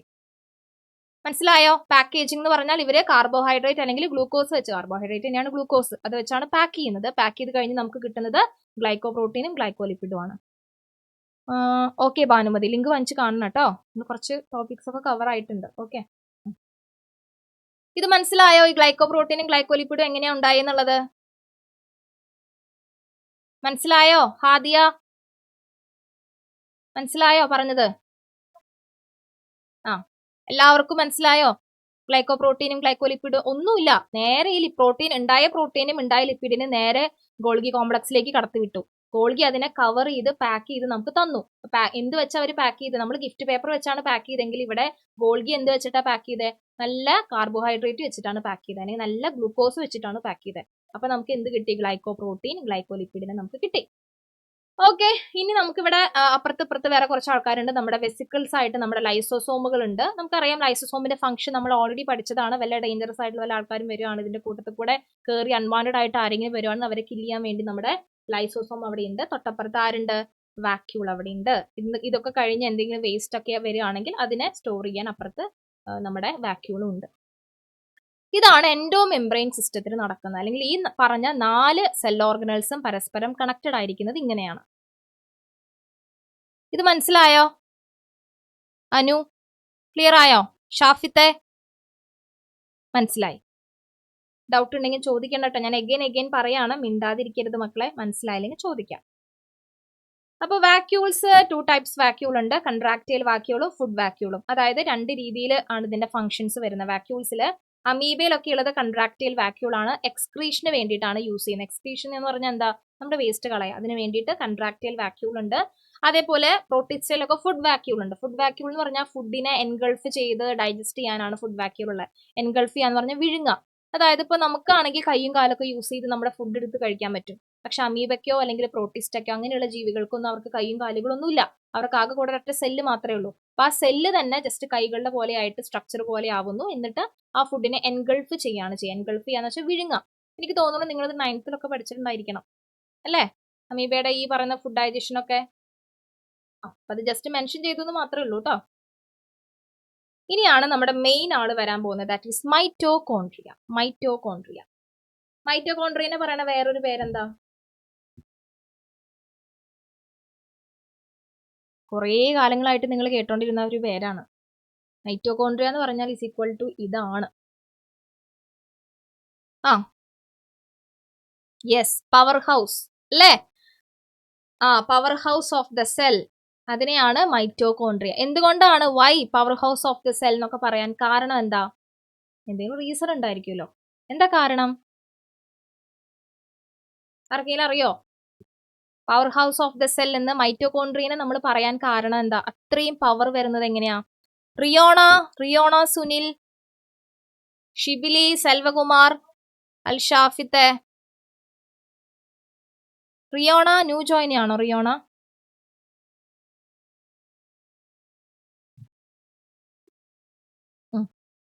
എന്തുകൊണ്ടാ പവർ ഹൗസ് എന്ന് പറയുന്നേ? കാരണം അവിടെയാണ് നമ്മുടെ എനർജി പ്രൊഡക്ഷൻ നടക്കുന്നത്. ഇനിയെങ്കിലും ഓർത്ത് വെക്കുക, മൈറ്റോകോൺട്രിയയിലാണ് നമുക്ക് ആവശ്യമായ എനർജി ഉണ്ടാവുന്നത്. അതായത് ATP എന്ന് മുന്നേ കേട്ടിട്ടുണ്ടോ നിങ്ങൾ? ATP മോളിക്യൂൾസ് കേട്ടിട്ടില്ല എല്ലാവരും? കെമിസ്ട്രിയിലോ എവിടെയെങ്കിലൊക്കെ നിങ്ങൾ കേട്ടിട്ടുണ്ടാവും ATP എന്ന് വെച്ചാൽ അഡിനോസിൻ ട്രൈഫോസ്ഫേറ്റ് ആണ്. നമ്മൾ അതിന് എനർജി മോളിക്യൂൾ അല്ലെങ്കിൽ എനർജി കറൻസി എന്നൊക്കെ പറയും. കാരണം ഈ ATP ഉണ്ടെങ്കിൽ മാത്രമാണ് നമ്മുടെ ലൈഫിലുള്ള എല്ലാ പ്രോസസ്സും നടക്കുകയുള്ളൂ. ഇപ്പൊ നിങ്ങൾ ക്ലാസ് കേൾക്കാൻ ഇവിടെ ഇരിക്കുന്നു, നിങ്ങൾ നോട്ടിൽ എഴുതുന്നു, വാട്ടെവർ എന്ത് ചെയ്യുകയാണെങ്കിലും നമുക്ക് അതിന് എനർജി വേണ്ടേ? വെറുതെ ഇങ്ങനെ ഇരിക്കണമെങ്കിൽ പോലും നിങ്ങൾക്ക് എനർജി വേണം. എല്ലാ കാര്യങ്ങൾക്കും എനർജി വേണം. സോ ആ എനർജി നമുക്ക് തരുന്നത് ATP ആണ് നമുക്ക് എനർജി തരുന്നത്. സോ ആ ATP ഉണ്ടാകുന്ന സൈറ്റ് ആണ് മൈറ്റോകോൺട്രിയ എന്ന് പറയുന്നത്. സോ മൈറ്റോകോൺട്രിയനെ നമ്മൾ power house of the cell എന്നാണ് പറയാ. ഓക്കെ, അപ്പൊ നമ്മൾ കുറച്ചും കൂടി ഡീറ്റെയിൽഡ് ആയിട്ട് മൈറ്റോകോൺട്രിയനെ പറ്റി പഠിക്കുകയാണെങ്കിൽ അതൊരു ഡബിൾ മെംബ്രെയിൻ സ്ട്രക്ചർ ആണ്. എന്ന് വെച്ച് കഴിഞ്ഞാൽ ഇങ്ങനെയാണ് മൈറ്റോകോൺട്രിയയുടെ സ്ട്രക്ചർ വരുന്നതെങ്കിൽ 2 ലെയേഴ്സ് ഉണ്ട്, 2 മെംബ്രെയിൻ ആണ് നമുക്ക് മൈറ്റോകോൺട്രിയയിൽ കാണുന്നത്. ഡബിൾ മെംബ്രെയിൻ ആണ്. ഇനി ഇതിനകത്ത് നമുക്ക് കുറെ ഇൻഫോൾഡിങ്സ് കാണാൻ പറ്റും. ഇതിന്റെ ഇന്നർ പോർഷൻ എന്ന് പറഞ്ഞാൽ നമുക്ക് ഇതുപോലെ കുറച്ച് ഇൻഫോൾഡിങ്സ് കാണാൻ പറ്റും. ഇതിനെയാണ് നമ്മൾ ക്രിസ്റ്റേ എന്ന് പറയുന്നത്. ഈ ഭാഗത്തെയാണ് ക്രിസ്റ്റേ എന്ന് പറയുന്നത്. ഡബിൾ മെംബ്രെയിൻ ആണ്. അതിന്റെ ഇന്നർ മെംബ്രെയിൻ ഇങ്ങനെ ഇൻഫോൾഡിംഗ് എന്ന് പറഞ്ഞ ഇങ്ങനെ മടക്കുകൾ കാണാൻ സാധിക്കുന്നു. അതിനെ നമ്മൾ ക്രിസ്റ്റേ എന്നാണ് വിളിക്കുക. ഇവിടെ ക്രിസ്റ്റേ, ഗോൾഗിയില് സിസ്റ്ററിനെ. തെറ്റിക്കരുത് കേട്ടോ, സ്പെല്ലിംഗ് ഇങ്ങനെ സിമിലാരിറ്റി നിങ്ങൾക്ക് തോന്നുമായിരിക്കും, പക്ഷെ രണ്ടും രണ്ടാണ്. ഗോൾഗിയിൽ കാണുന്നത് സിസ്റ്ററിനെ, ഇത് ക്രിസ്റ്റേ. മൈറ്റോകോൺട്രിയയിൽ കാണുന്നത് ക്രിസ്റ്റേ. തരം തിരിച്ച് തന്നെ എഴുതി വെക്കാം. ഓക്കെ, ഇനി ഈ ഭാഗത്ത് ഇതിനകത്ത് ഈ ഇൻഫോൾഡിങ്സിനകത്ത് കാണുന്ന ഈ ഭാഗത്തെയാണ് നമ്മൾ മെട്രിക്സ് എന്ന് പറയുന്നത്. സോ ഇത്രയേ ഉള്ളൂ. നമ്മുടെ ഇത്രയും ഭാഗങ്ങളാണ് നമ്മുടെ മൈറ്റോകോൺട്രിയയിൽ കാണുന്നത്. 2 മെംബ്രെയിൻ ഉണ്ട്, നമ്മുടെ ക്രിസ്റ്റേ ഉണ്ട്, മെട്രിക്സ് ഉണ്ട്. ഇത്രയുമാണ് നമ്മുടെ മൈറ്റോകോൺട്രിയയുടെ സ്ട്രക്ചർ. ഇവിടെ വെച്ചാണ് നമ്മുടെ എനർജി പ്രോസസ്സും കാര്യങ്ങളൊക്കെ നടക്കുന്നത്. നിങ്ങൾ ചെറിയ ക്ലാസ്സിൽ സെല്ലുലാർ റെസ്പിറേഷൻ എന്ന് പറഞ്ഞൊരു പ്രോസസ്സ് പഠിച്ചിട്ടുണ്ടോ? എനിക്ക് തോന്നുന്നു 9th തന്നെയാണ് നിങ്ങൾ പഠിച്ചിട്ടുള്ളത്. Cellular respiration, glycolysis, Krebs cycle എന്നൊക്കെ പറഞ്ഞിട്ട് ചെറിയ തോതിൽ പഠിച്ചിട്ടുണ്ടായിരിക്കും. ഓർക്കണുണ്ടോ? പക്ഷെ അത് നിങ്ങൾ വലിയ തോതിൽ തന്നെ നമുക്കത് പഠിക്കാനുണ്ട് കേട്ടോ. അപ്പൊ അവിടെയൊക്കെ ഈ പറഞ്ഞ മൈറ്റോകോൺട്രിയയും അതിന്റെ സ്ട്രക്ചറും ഒക്കെ ആ ഭാഗങ്ങളിൽ വളരെ ഇമ്പോർട്ടന്റ് ആണ്. നമ്മളിപ്പോ ഈ ചാപ്റ്ററിൽ നമ്മൾ ജസ്റ്റ് കാണുന്നു കേട്ടോ. മൈറ്റോകോൺട്രിയ എന്ന് പറഞ്ഞാൽ ഡബിൾ മെംബ്രെയിൻ ആണ്. അതിനകത്ത് ഇൻഫോൾഡിങ്സ് ഉണ്ട്. ഇന്നർ മെംബ്രെയിൻ ആണ് ഇൻഫോൾഡിങ്സ് ആയി മാറുന്നത്, മടക്കുകളായിട്ട് മാറുന്നത്. അതിനെയാണ് ക്രിസ്റ്റേ എന്ന് പറയുന്നത്. അതിനകത്തുള്ള ഭാഗത്തെയാണ്, സർഫസിനെയാണ് മെട്രിക്സ് എന്ന് പറയുന്നത്. ഇത്രയും ഭാഗമാണ് ഉള്ളത്.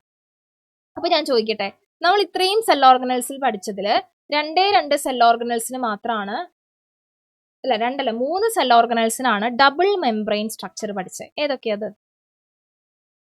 ഒരെണ്ണം മൈറ്റോകോൺട്രിയ അപ്പൊ നമ്മൾ പഠിച്ചു. ഇനി 2 ആളും കൂടി ഉണ്ട്. അറിയോ ഏതൊക്കെയാന്നുള്ളത്? മറ്റേ ആളേനും നമ്മൾ പഠിച്ചതാ. ഡബിൾ മെംബ്രെയിൻ കാണുന്ന 3 സ്ട്രക്ചേഴ്സേ ഉള്ളൂ നമ്മുടെ സെല്ലിനകത്ത്. ആരൊക്കെയത്? ഒരെണ്ണം മൈറ്റോകോൺട്രിയ, അടുത്തത് ക്ലോറോപ്ലാസ്റ്റ് അല്ലേ? ക്ലോറോപ്ലാസ്റ്റിന്റെ ഡബിൾ മെംബ്രെയിൻ പഠിച്ചതല്ലേ? പിന്നെ ഒരാളും കൂടി ഉണ്ട്, ദാറ്റ് ഈസ് ന്യൂക്ലിയസ്. ഓക്കെ, അപ്പൊ അതൊന്ന് നോട്ട് ഡൗൺ ചെയ്ത് വെച്ചു. ഒരു വർഷം 1 വേർഡ് ആയിട്ട് ക്വസ്റ്റ്യൻ വന്നിട്ടുണ്ടായിരുന്നു കേട്ടോ. നമ്മുടെ സെല്ലിനകത്ത് കാണുന്ന ഡബിൾ മെംബ്രെയിൻ സ്ട്രക്ചേഴ്സ് ഏതൊക്കെയാണ്? 3 എണ്ണമാണ് ഉള്ളത്. ഏതൊക്കെയാണ്? മൈറ്റോകോൺട്രിയ ഉണ്ട്, ക്ലോറോപ്ലാസ്റ്റ് ഉണ്ട്, ന്യൂക്ലിയസ് ഉണ്ട്. ഇനി ഇതിനകത്ത് നമ്മൾ ക്ലോറോപ്ലാസ്റ്റിന്റെ സ്ട്രക്ചർ അത് ഓൾറെഡി പഠിച്ചതല്ലേ? കഴിഞ്ഞ ക്ലാസ്സിൽ നമ്മൾ അത് ഓൾറെഡി ഡിസ്കസ് ചെയ്തതാണ്. ഇനി അത് വീണ്ടും റിപ്പീറ്റ് ചെയ്യേണ്ട ആവശ്യമുണ്ടോ? വീണ്ടും പറയണോ ക്ലോറോപ്ലാസ്റ്റിന്റെ സ്ട്രക്ചർ? സെൽവകുമാറിന് നെറ്റ് ഇഷ്യൂ ആണോ? സെൽവകുമാറെ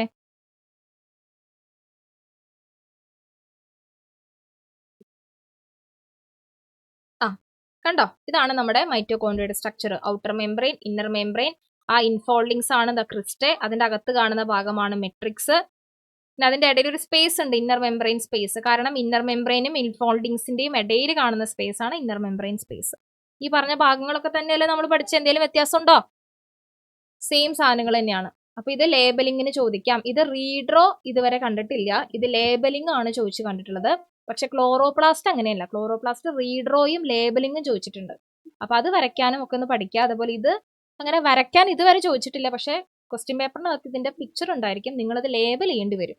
പറയണം എവിടെയൊക്കെയാണ് ഔട്ടർ മെംബ്രെയിൻ വരുന്നത്, ഇന്നർ മെംബ്രെയിൻ എവിടെ വരുന്നു, മെട്രിക്സ് എവിടെയാ, അത് കഴിഞ്ഞാൽ ക്രിസ്റ്റ എവിടെയാ, ഒക്കെ നിങ്ങൾക്ക് അറിയണം.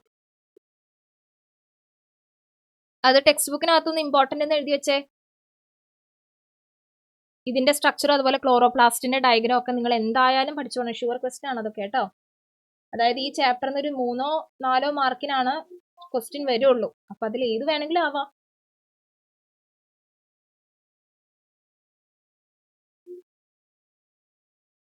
കണ്ടോ അജയ് ടെക്സ്റ്റ് ബുക്കിനകത്ത് മൈറ്റോകോൺഡ്രിയയുടെ സ്ട്രക്ചർ കണ്ടോ?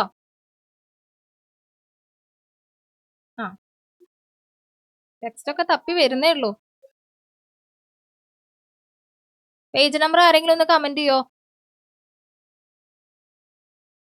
ഇത് കാണുന്നതിന്റെ പേജ് നമ്പർ, ഈ സ്ട്രക്ചർ മൈറ്റോകോൺഡ്രിയ കാണുന്ന പേജ് നമ്പർ ഒന്ന് കമന്റ് ചെയ്യോ? 97 ആണ് കേട്ടോ, പേജ് നമ്പർ 97 നോക്കുക. അതിനകത്തുണ്ട് ഡയഗ്രാം. ഒന്ന് ഇമ്പോർട്ടന്റ് ആണെന്നൊന്ന് എഴുതിയിട്ടേക്കാം.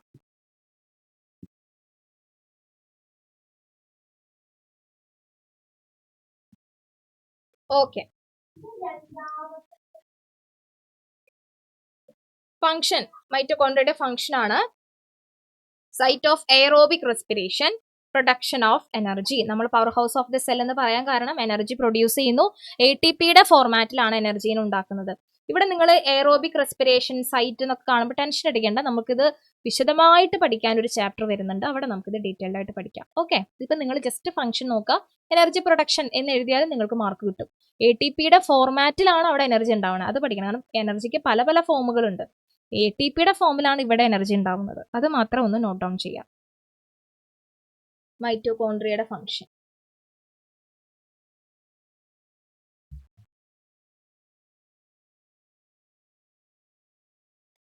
കിട്ടിയോ അജയ്? എവിടെയാണ് വരുന്നതെന്നുള്ളത് കണ്ടോ? ആ, ഇതൊക്കെ നിങ്ങളുടെ ടെക്സ്റ്റ് ബുക്കിനകത്ത് ഉണ്ട് കേട്ടോ. എനിക്ക് ഇതൊന്നും നിങ്ങൾ എഴുതണം എന്ന് ഒരു താല്പര്യവും ഇല്ല, പക്ഷെ ടെക്സ്റ്റ് ബുക്കിനകത്ത് നിങ്ങൾ ഒന്നല്ലെങ്കിൽ അത് കണ്ടുപിടിക്കണം, എന്നിട്ട് അണ്ടർലൈൻ ചെയ്തിടണം. അപ്പൊ അത് മെനക്കെടായതുകൊണ്ടാണ് ഞാൻ നോട്ടിനകത്ത് വെറുതെ ഒന്ന് കുറിച്ചിടാൻ പറയുന്നത്. നിങ്ങൾക്ക് കൺവീനിയന്റ് ആയ കാര്യം ചെയ്യാം കേട്ടോ, ഒരു പ്രശ്നമില്ല. അതുപോലെ നോട്ട് ചെക്കിങ്ങിന് കുറച്ച് ആൾക്കാരുടെ പേര് എല്ലാ ക്ലാസ്സിലും വിളിക്കാറില്ല, അപ്പൊ ഈ ക്ലാസ്സിലും ലാസ്റ്റ് വിളിക്കാം ഞാൻ. എല്ലാവരും നോട്ടിൽ എഴുതാൻ പറയുന്നതൊക്കെ നോട്ടിനകത്ത് തന്നെ എഴുതുക. ഓക്കെ, അപ്പൊ നമ്മൾ ഇനി അവസാനത്തേക്ക് വന്നുകൊണ്ടിരിക്കുകയാണ്. നമ്മുടെ സെൽ ഓർഗനൽസ് ഒക്കെ അവസാനിക്കാൻ പോവാണ്. അടുത്ത സെൽ ഓർഗനൽ ആണ് പ്ലാസ്റ്റിഡ്.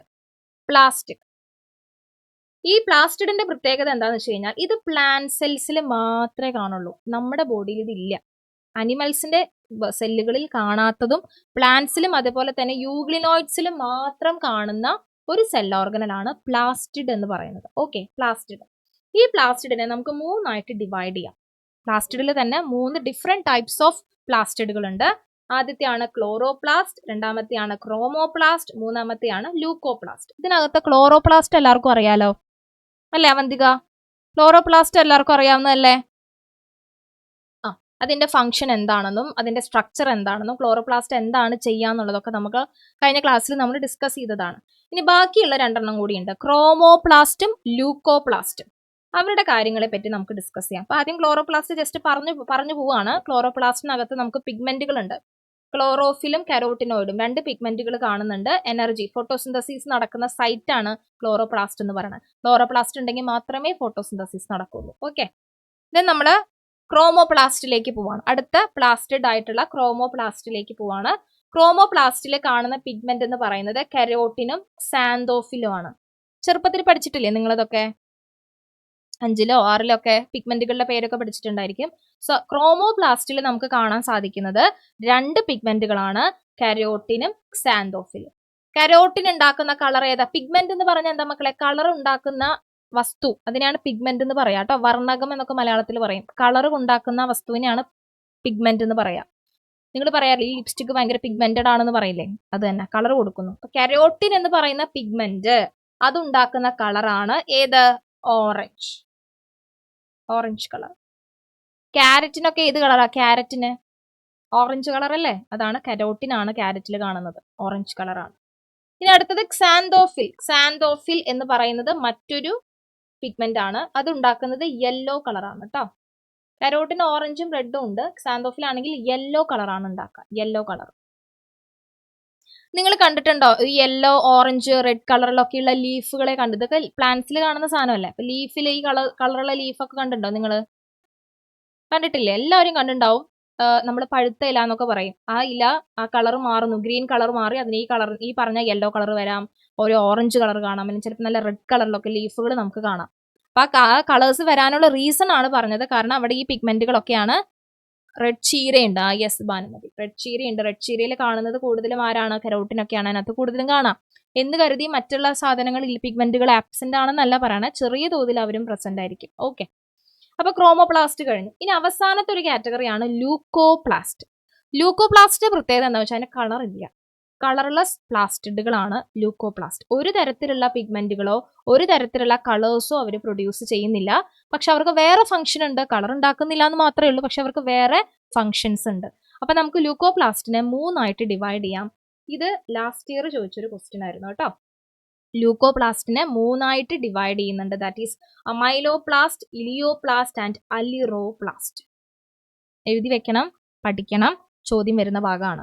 ഓക്കെ, ലൂക്കോപ്ലാസ്റ്റിനെ നമ്മൾ 3ആയിട്ട് ഡിവൈഡ് ചെയ്യുന്നു, കാരണം ലൂക്കോപ്ലാസ്റ്റിന്റെ ഫംഗ്ഷൻ തന്നെ വേറെയാണ്. അതിന് മുന്നേ നമ്മൾ പഠിച്ച 2 പ്ലാസ്റ്റിഡും കളർ കൊടുക്കുക എന്നുള്ള ഫംഗ്ഷനാണ് ചെയ്തുകൊണ്ടിരുന്നത്. ക്ലോറോപ്ലാസ്റ്റ് ആണെങ്കിലും ഗ്രീൻ കളർ കൊടുക്കുക, ക്രോമോപ്ലാസ്റ്റ് ആണെങ്കിലും മറ്റേ റെഡും യെല്ലോ ഒക്കെ കൊടുക്കുക, അതായിരുന്നു. പക്ഷെ ലൂക്കോപ്ലാസ്റ്റ് കളർലെസ്, അവർക്ക് കളറേ ഇല്ല, അവരുടെ ഫംഗ്ഷൻ തന്നെ വേറെയാണ്. ഏതൊക്കെയാണ് ഫംഗ്ഷൻ നോക്കാം. അമൈലോപ്ലാസ്റ്റ് എടുക്കുകയാണെങ്കിൽ അവരെ കാർബോഹൈഡ്രേറ്റിനെ സ്റ്റോർ ചെയ്യുക എന്നുള്ള ഫംഗ്ഷനാണ് ചെയ്യണത്. സെൽവകുമാർ വന്നോ? നെറ്റ് ഇഷ്യൂസ് ഉണ്ടോ സെൽവകുമാറെ? ആ, കിട്ടിയോ ഫാത്തിമ ദിൽന?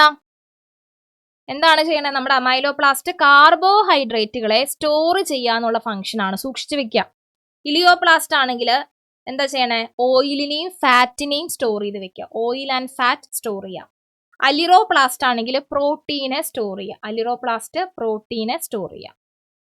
ഓക്കെ സെൽവ, അപ്പൊ ഇതാണ് നമ്മുടെ ലൂക്കോപ്ലാസ്റ്റ്. ഇത് ചോദിക്കുന്നതാണ് കേട്ടോ, പഠിക്കണം. ഇത് ക്ലാസിഫിക്കേഷൻ ചോദിക്കാം, അല്ലെങ്കിൽ ഓരോന്നിന്റെ ഫംഗ്ഷൻ ആയിട്ട് എടുത്ത് ചോദിക്കാം, ടേബിളിനകത്ത് ബ്ലാങ്ക് ആയിട്ട് കൊടുത്ത് ചോദിക്കാം. ടേബിളിനകത്ത് ബ്ലാങ്ക് ആയിട്ടാണ് കഴിഞ്ഞ വർഷം ലാസ്റ്റ് ഇയർ ചോദിച്ചത്, അങ്ങനെയായിരുന്നു. അല്ലാതും കൊടുത്തിട്ട് അതിന്റെ ഫംഗ്ഷൻ അവിടെ ഇങ്ങനെ ബ്ലാങ്ക് ABCD ഇട്ട് കൊടുത്തു, അപ്പൊ നമ്മളത് ഫില്ല് ചെയ്യണം. അപ്പൊ അത് കാരണം കൊണ്ട് നോട്ട് ഡൗൺ ചെയ്തേക്കാം. ക്ലോറോപ്ലാസ്റ്റ് ഒന്നുകൂടെ പറയാം, നോ ഇഷ്യൂ, പറയാം. ഈ ബാക്കിയുള്ള 2 പ്ലാസ്റ്റിഡ് കിട്ടിയാ? അതായത് നമ്മുടെ ലൂക്കോപ്ലാസ്റ്റും ക്രോമോപ്ലാസ്റ്റും, അത് രണ്ടും കിട്ടിയില്ലേ ഹാദിയ? ക്ലിയർ അല്ലേ? ആ, ഇനി നമുക്ക് ക്ലോറോപ്ലാസ്റ്റും കൂടിയാണുള്ളത്, അതൊന്നുകൂടെ പറഞ്ഞേക്കാം. എന്തായാലും നമ്മൾ കഴിഞ്ഞ ക്ലാസ്സിൽ കണ്ടതായിരുന്നു. അതാണ് ക്ലോറോപ്ലാസ്റ്റ്. ക്ലോറോപ്ലാസ്റ്റ് എന്ന് പറഞ്ഞാൽ നമ്മുടെ മീസോഫിൽ സെല്ലുകളിലാണ് കാണുക, ലീഫിന്റെ മീസോഫിൽ സെൽ. ഓർമ്മയുണ്ടോ നമ്മൾ അനാട്ടമിയിലൊക്കെ പഠിച്ചത് മീസോഫിൽ സെൽസ്? അതവിടെ ഇട്ടോ. അപ്പൊ ക്ലോറോപ്ലാസ്റ്റിന്റെ സ്ട്രക്ചർ എന്ന് പറയുമ്പോൾ നേരത്തെ പറഞ്ഞ പോലെ മൈറ്റോകോൺട്രിയയുടെ സ്ട്രക്ചർ പഠിച്ച പോലെ തന്നെ ഇവിടെയും ആരുണ്ട്? ഇവിടെ ഡബിൾ മെംബ്രെയിൻ ആണ്, 2 മെംബ്രെയിൻ ഉണ്ട്. ഇത് ഓൾറെഡി അറിയാവുന്നവർ ഒന്നും കൂടെ കേട്ടോളൂ കേട്ടോ, അറിയാത്തവരുണ്ടെങ്കിൽ ശ്രദ്ധിക്കുക. ക്ലോറോപ്ലാസ്റ്റിന് 2 മെംബ്രെയിൻ ഉണ്ട്. ഏതൊക്കെയാണത്? ഔട്ടർ മെംബ്രെയിനും ഇന്നർ മെംബ്രെയിനും, 2 മെംബ്രെയിൻ ഉണ്ട്. ഇനി ഇതിനകത്ത് ഈ കാണുന്ന എൻഡർ സ്പേസ് ഉണ്ടല്ലോ, ഇതിനകത്ത് കാണുന്ന ഈ സ്ഥലം ഉണ്ടല്ലോ, സ്പേസ് ഇൻസൈഡ് ദി ക്ലോറോപ്ലാസ്റ്റ്, അതിനെയാണ് നമ്മൾ സ്ട്രോമ എന്ന് പറയുന്നത്, സ്ട്രോമ. ഇനി ക്ലോറോപ്ലാസ്റ്റിന്റെ അകത്ത് നമുക്ക് ഇങ്ങനെ മെംബ്രേനീഷ്യസ് സാക്കുകൾ കാണാൻ സാധിക്കും, ഇങ്ങനെ കോയിൻസ് അടക്കിയൊക്കെ വെച്ചിരിക്കുന്ന പോലെ. അതാണ് ഒരു ക്ലാസിക് എക്സാമ്പിൾ, എപ്പോഴും പറയാറുള്ളതാണ് കോയിൻസ് അടക്കി വെച്ചേക്കാന്ന്. അപ്പൊ അതുപോലെ നമുക്ക് ഇങ്ങനെ ഒരു സ്ട്രക്ചർ കാണാൻ പറ്റും. ഇതിനെയാണ് നമ്മൾ എന്ത് പറയുന്നത്? ഗ്രാന. ഇതിനെയാണ് ഗ്രാന എന്ന് പറയാം. മെംബ്രേനീഷ്യസ് സാക്ക്, ഇങ്ങനെ സാക്കായിട്ട് ഇങ്ങനെ അടക്കി വെച്ചേക്കാണ്, അതാണ് ഗ്രാന എന്ന് പറയുന്നത്. ഇനി ഇതിൽ നിന്ന് നമ്മൾ ഒരാളെ മാത്രം എടുക്കുകയാണെന്ന് വെക്കാം, ഒരാളെ മാത്രം, ഒരു സാക്കിനെ ഈ മുകളിലുള്ള സാക്ക് മാത്രമാണ് ഞാൻ എടുത്തിരിക്കണേന്ന് വെക്കാം. ഇതിനെ പറയുന്ന പേരാണ് തൈലക്കോയിഡ്സ്.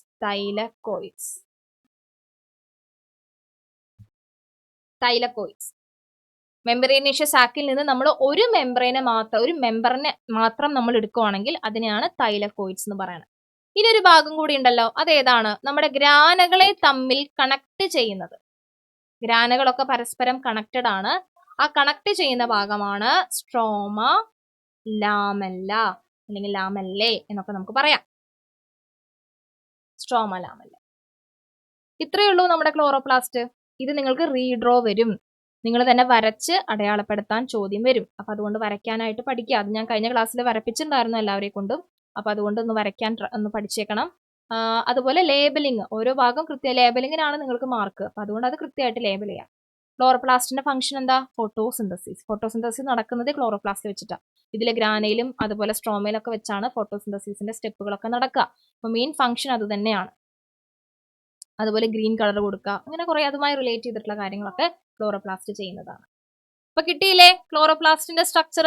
ക്ലിയർ അല്ലേ? ഇത് ഞാൻ കഴിഞ്ഞ ക്ലാസ്സിലും പറഞ്ഞിട്ടുണ്ടായിരുന്നു, ഒന്നുകൂടെ എക്സ്പ്ലെയിൻ ചെയ്തെന്ന് മാത്രമേ ഉള്ളൂ കേട്ടോ. ഇനി നമ്മുടെ റൈബോസോം ഉണ്ട്. റൈബോസോംസ് ഓൾറെഡി നമ്മൾ പറഞ്ഞതാണ്. ജോർജ് പാലഡെ എന്ന് പറയുന്ന സയന്റിസ്റ്റ് ആണ് റൈബോസോമിനെ ഡിസ്കവർ ചെയ്തത് കേട്ടോ. ഇതുപോലെ മുന്നൊരു സയന്റിസ്റ്റ്, ഇത് മൂന്നാമത്തെ സയന്റിസ്റ്റ് ആണ്. ഇതിന് മുന്നേ പഠിച്ച 2 സയന്റിസ്റ്റുകൾ ആരൊക്കെയായിരുന്നു? ഓർക്കുന്നുണ്ടോ? ഇതിന് മുന്നേ നമ്മൾ പഠിച്ച ഈ സയന്റിസ്റ്റുകളുടെ പേരുകളൊക്കെ പഠിക്കുമ്പോൾ നിങ്ങൾ അതൊരു ടേബിളൊക്കെ ആക്കി ഇടും, അല്ലെങ്കിൽ നിങ്ങൾ മറന്നുപോകും. ആരായിരുന്നു? കമീലിയോ ഗോൾഗി അല്ലേ? ഗോൾഗി കോംപ്ലക്സ് കണ്ടുപിടിച്ച കമീലിയോ ഗോൾഗിയുടെ പേര്. അതുപോലെ പ്ലാസ്മ മെംബ്രെയിന്റെ സ്ട്രക്ചർ ഇൻട്രൊഡ്യൂസ് ചെയ്ത singer and Nicholson. Yes, Albin. അപ്പൊ അവരുടെ പേര്. അതുപോലെ ഈ പറഞ്ഞ ജോർജ് പാലഡെ, റൈബോസോം ഡിസ്കവർ ചെയ്ത ജോർജ് പാലഡെ. പിന്നെ ഇതിന്റെ മുന്നത്തെ കാര്യം നോക്കുവാണെങ്കിൽ സെൽ തിയറി. ആരെ സെൽ തിയറി കൊണ്ടുവന്ന 3 സയന്റിസ്റ്റുകളുടെ പേര് അവിടെ പഠിക്കണം. സെൽ തിയറിയിൽ ഷീൽഡൻ ഷ്വാനും റുഡോൾഫ് വെർച്ചും 3 പേര്.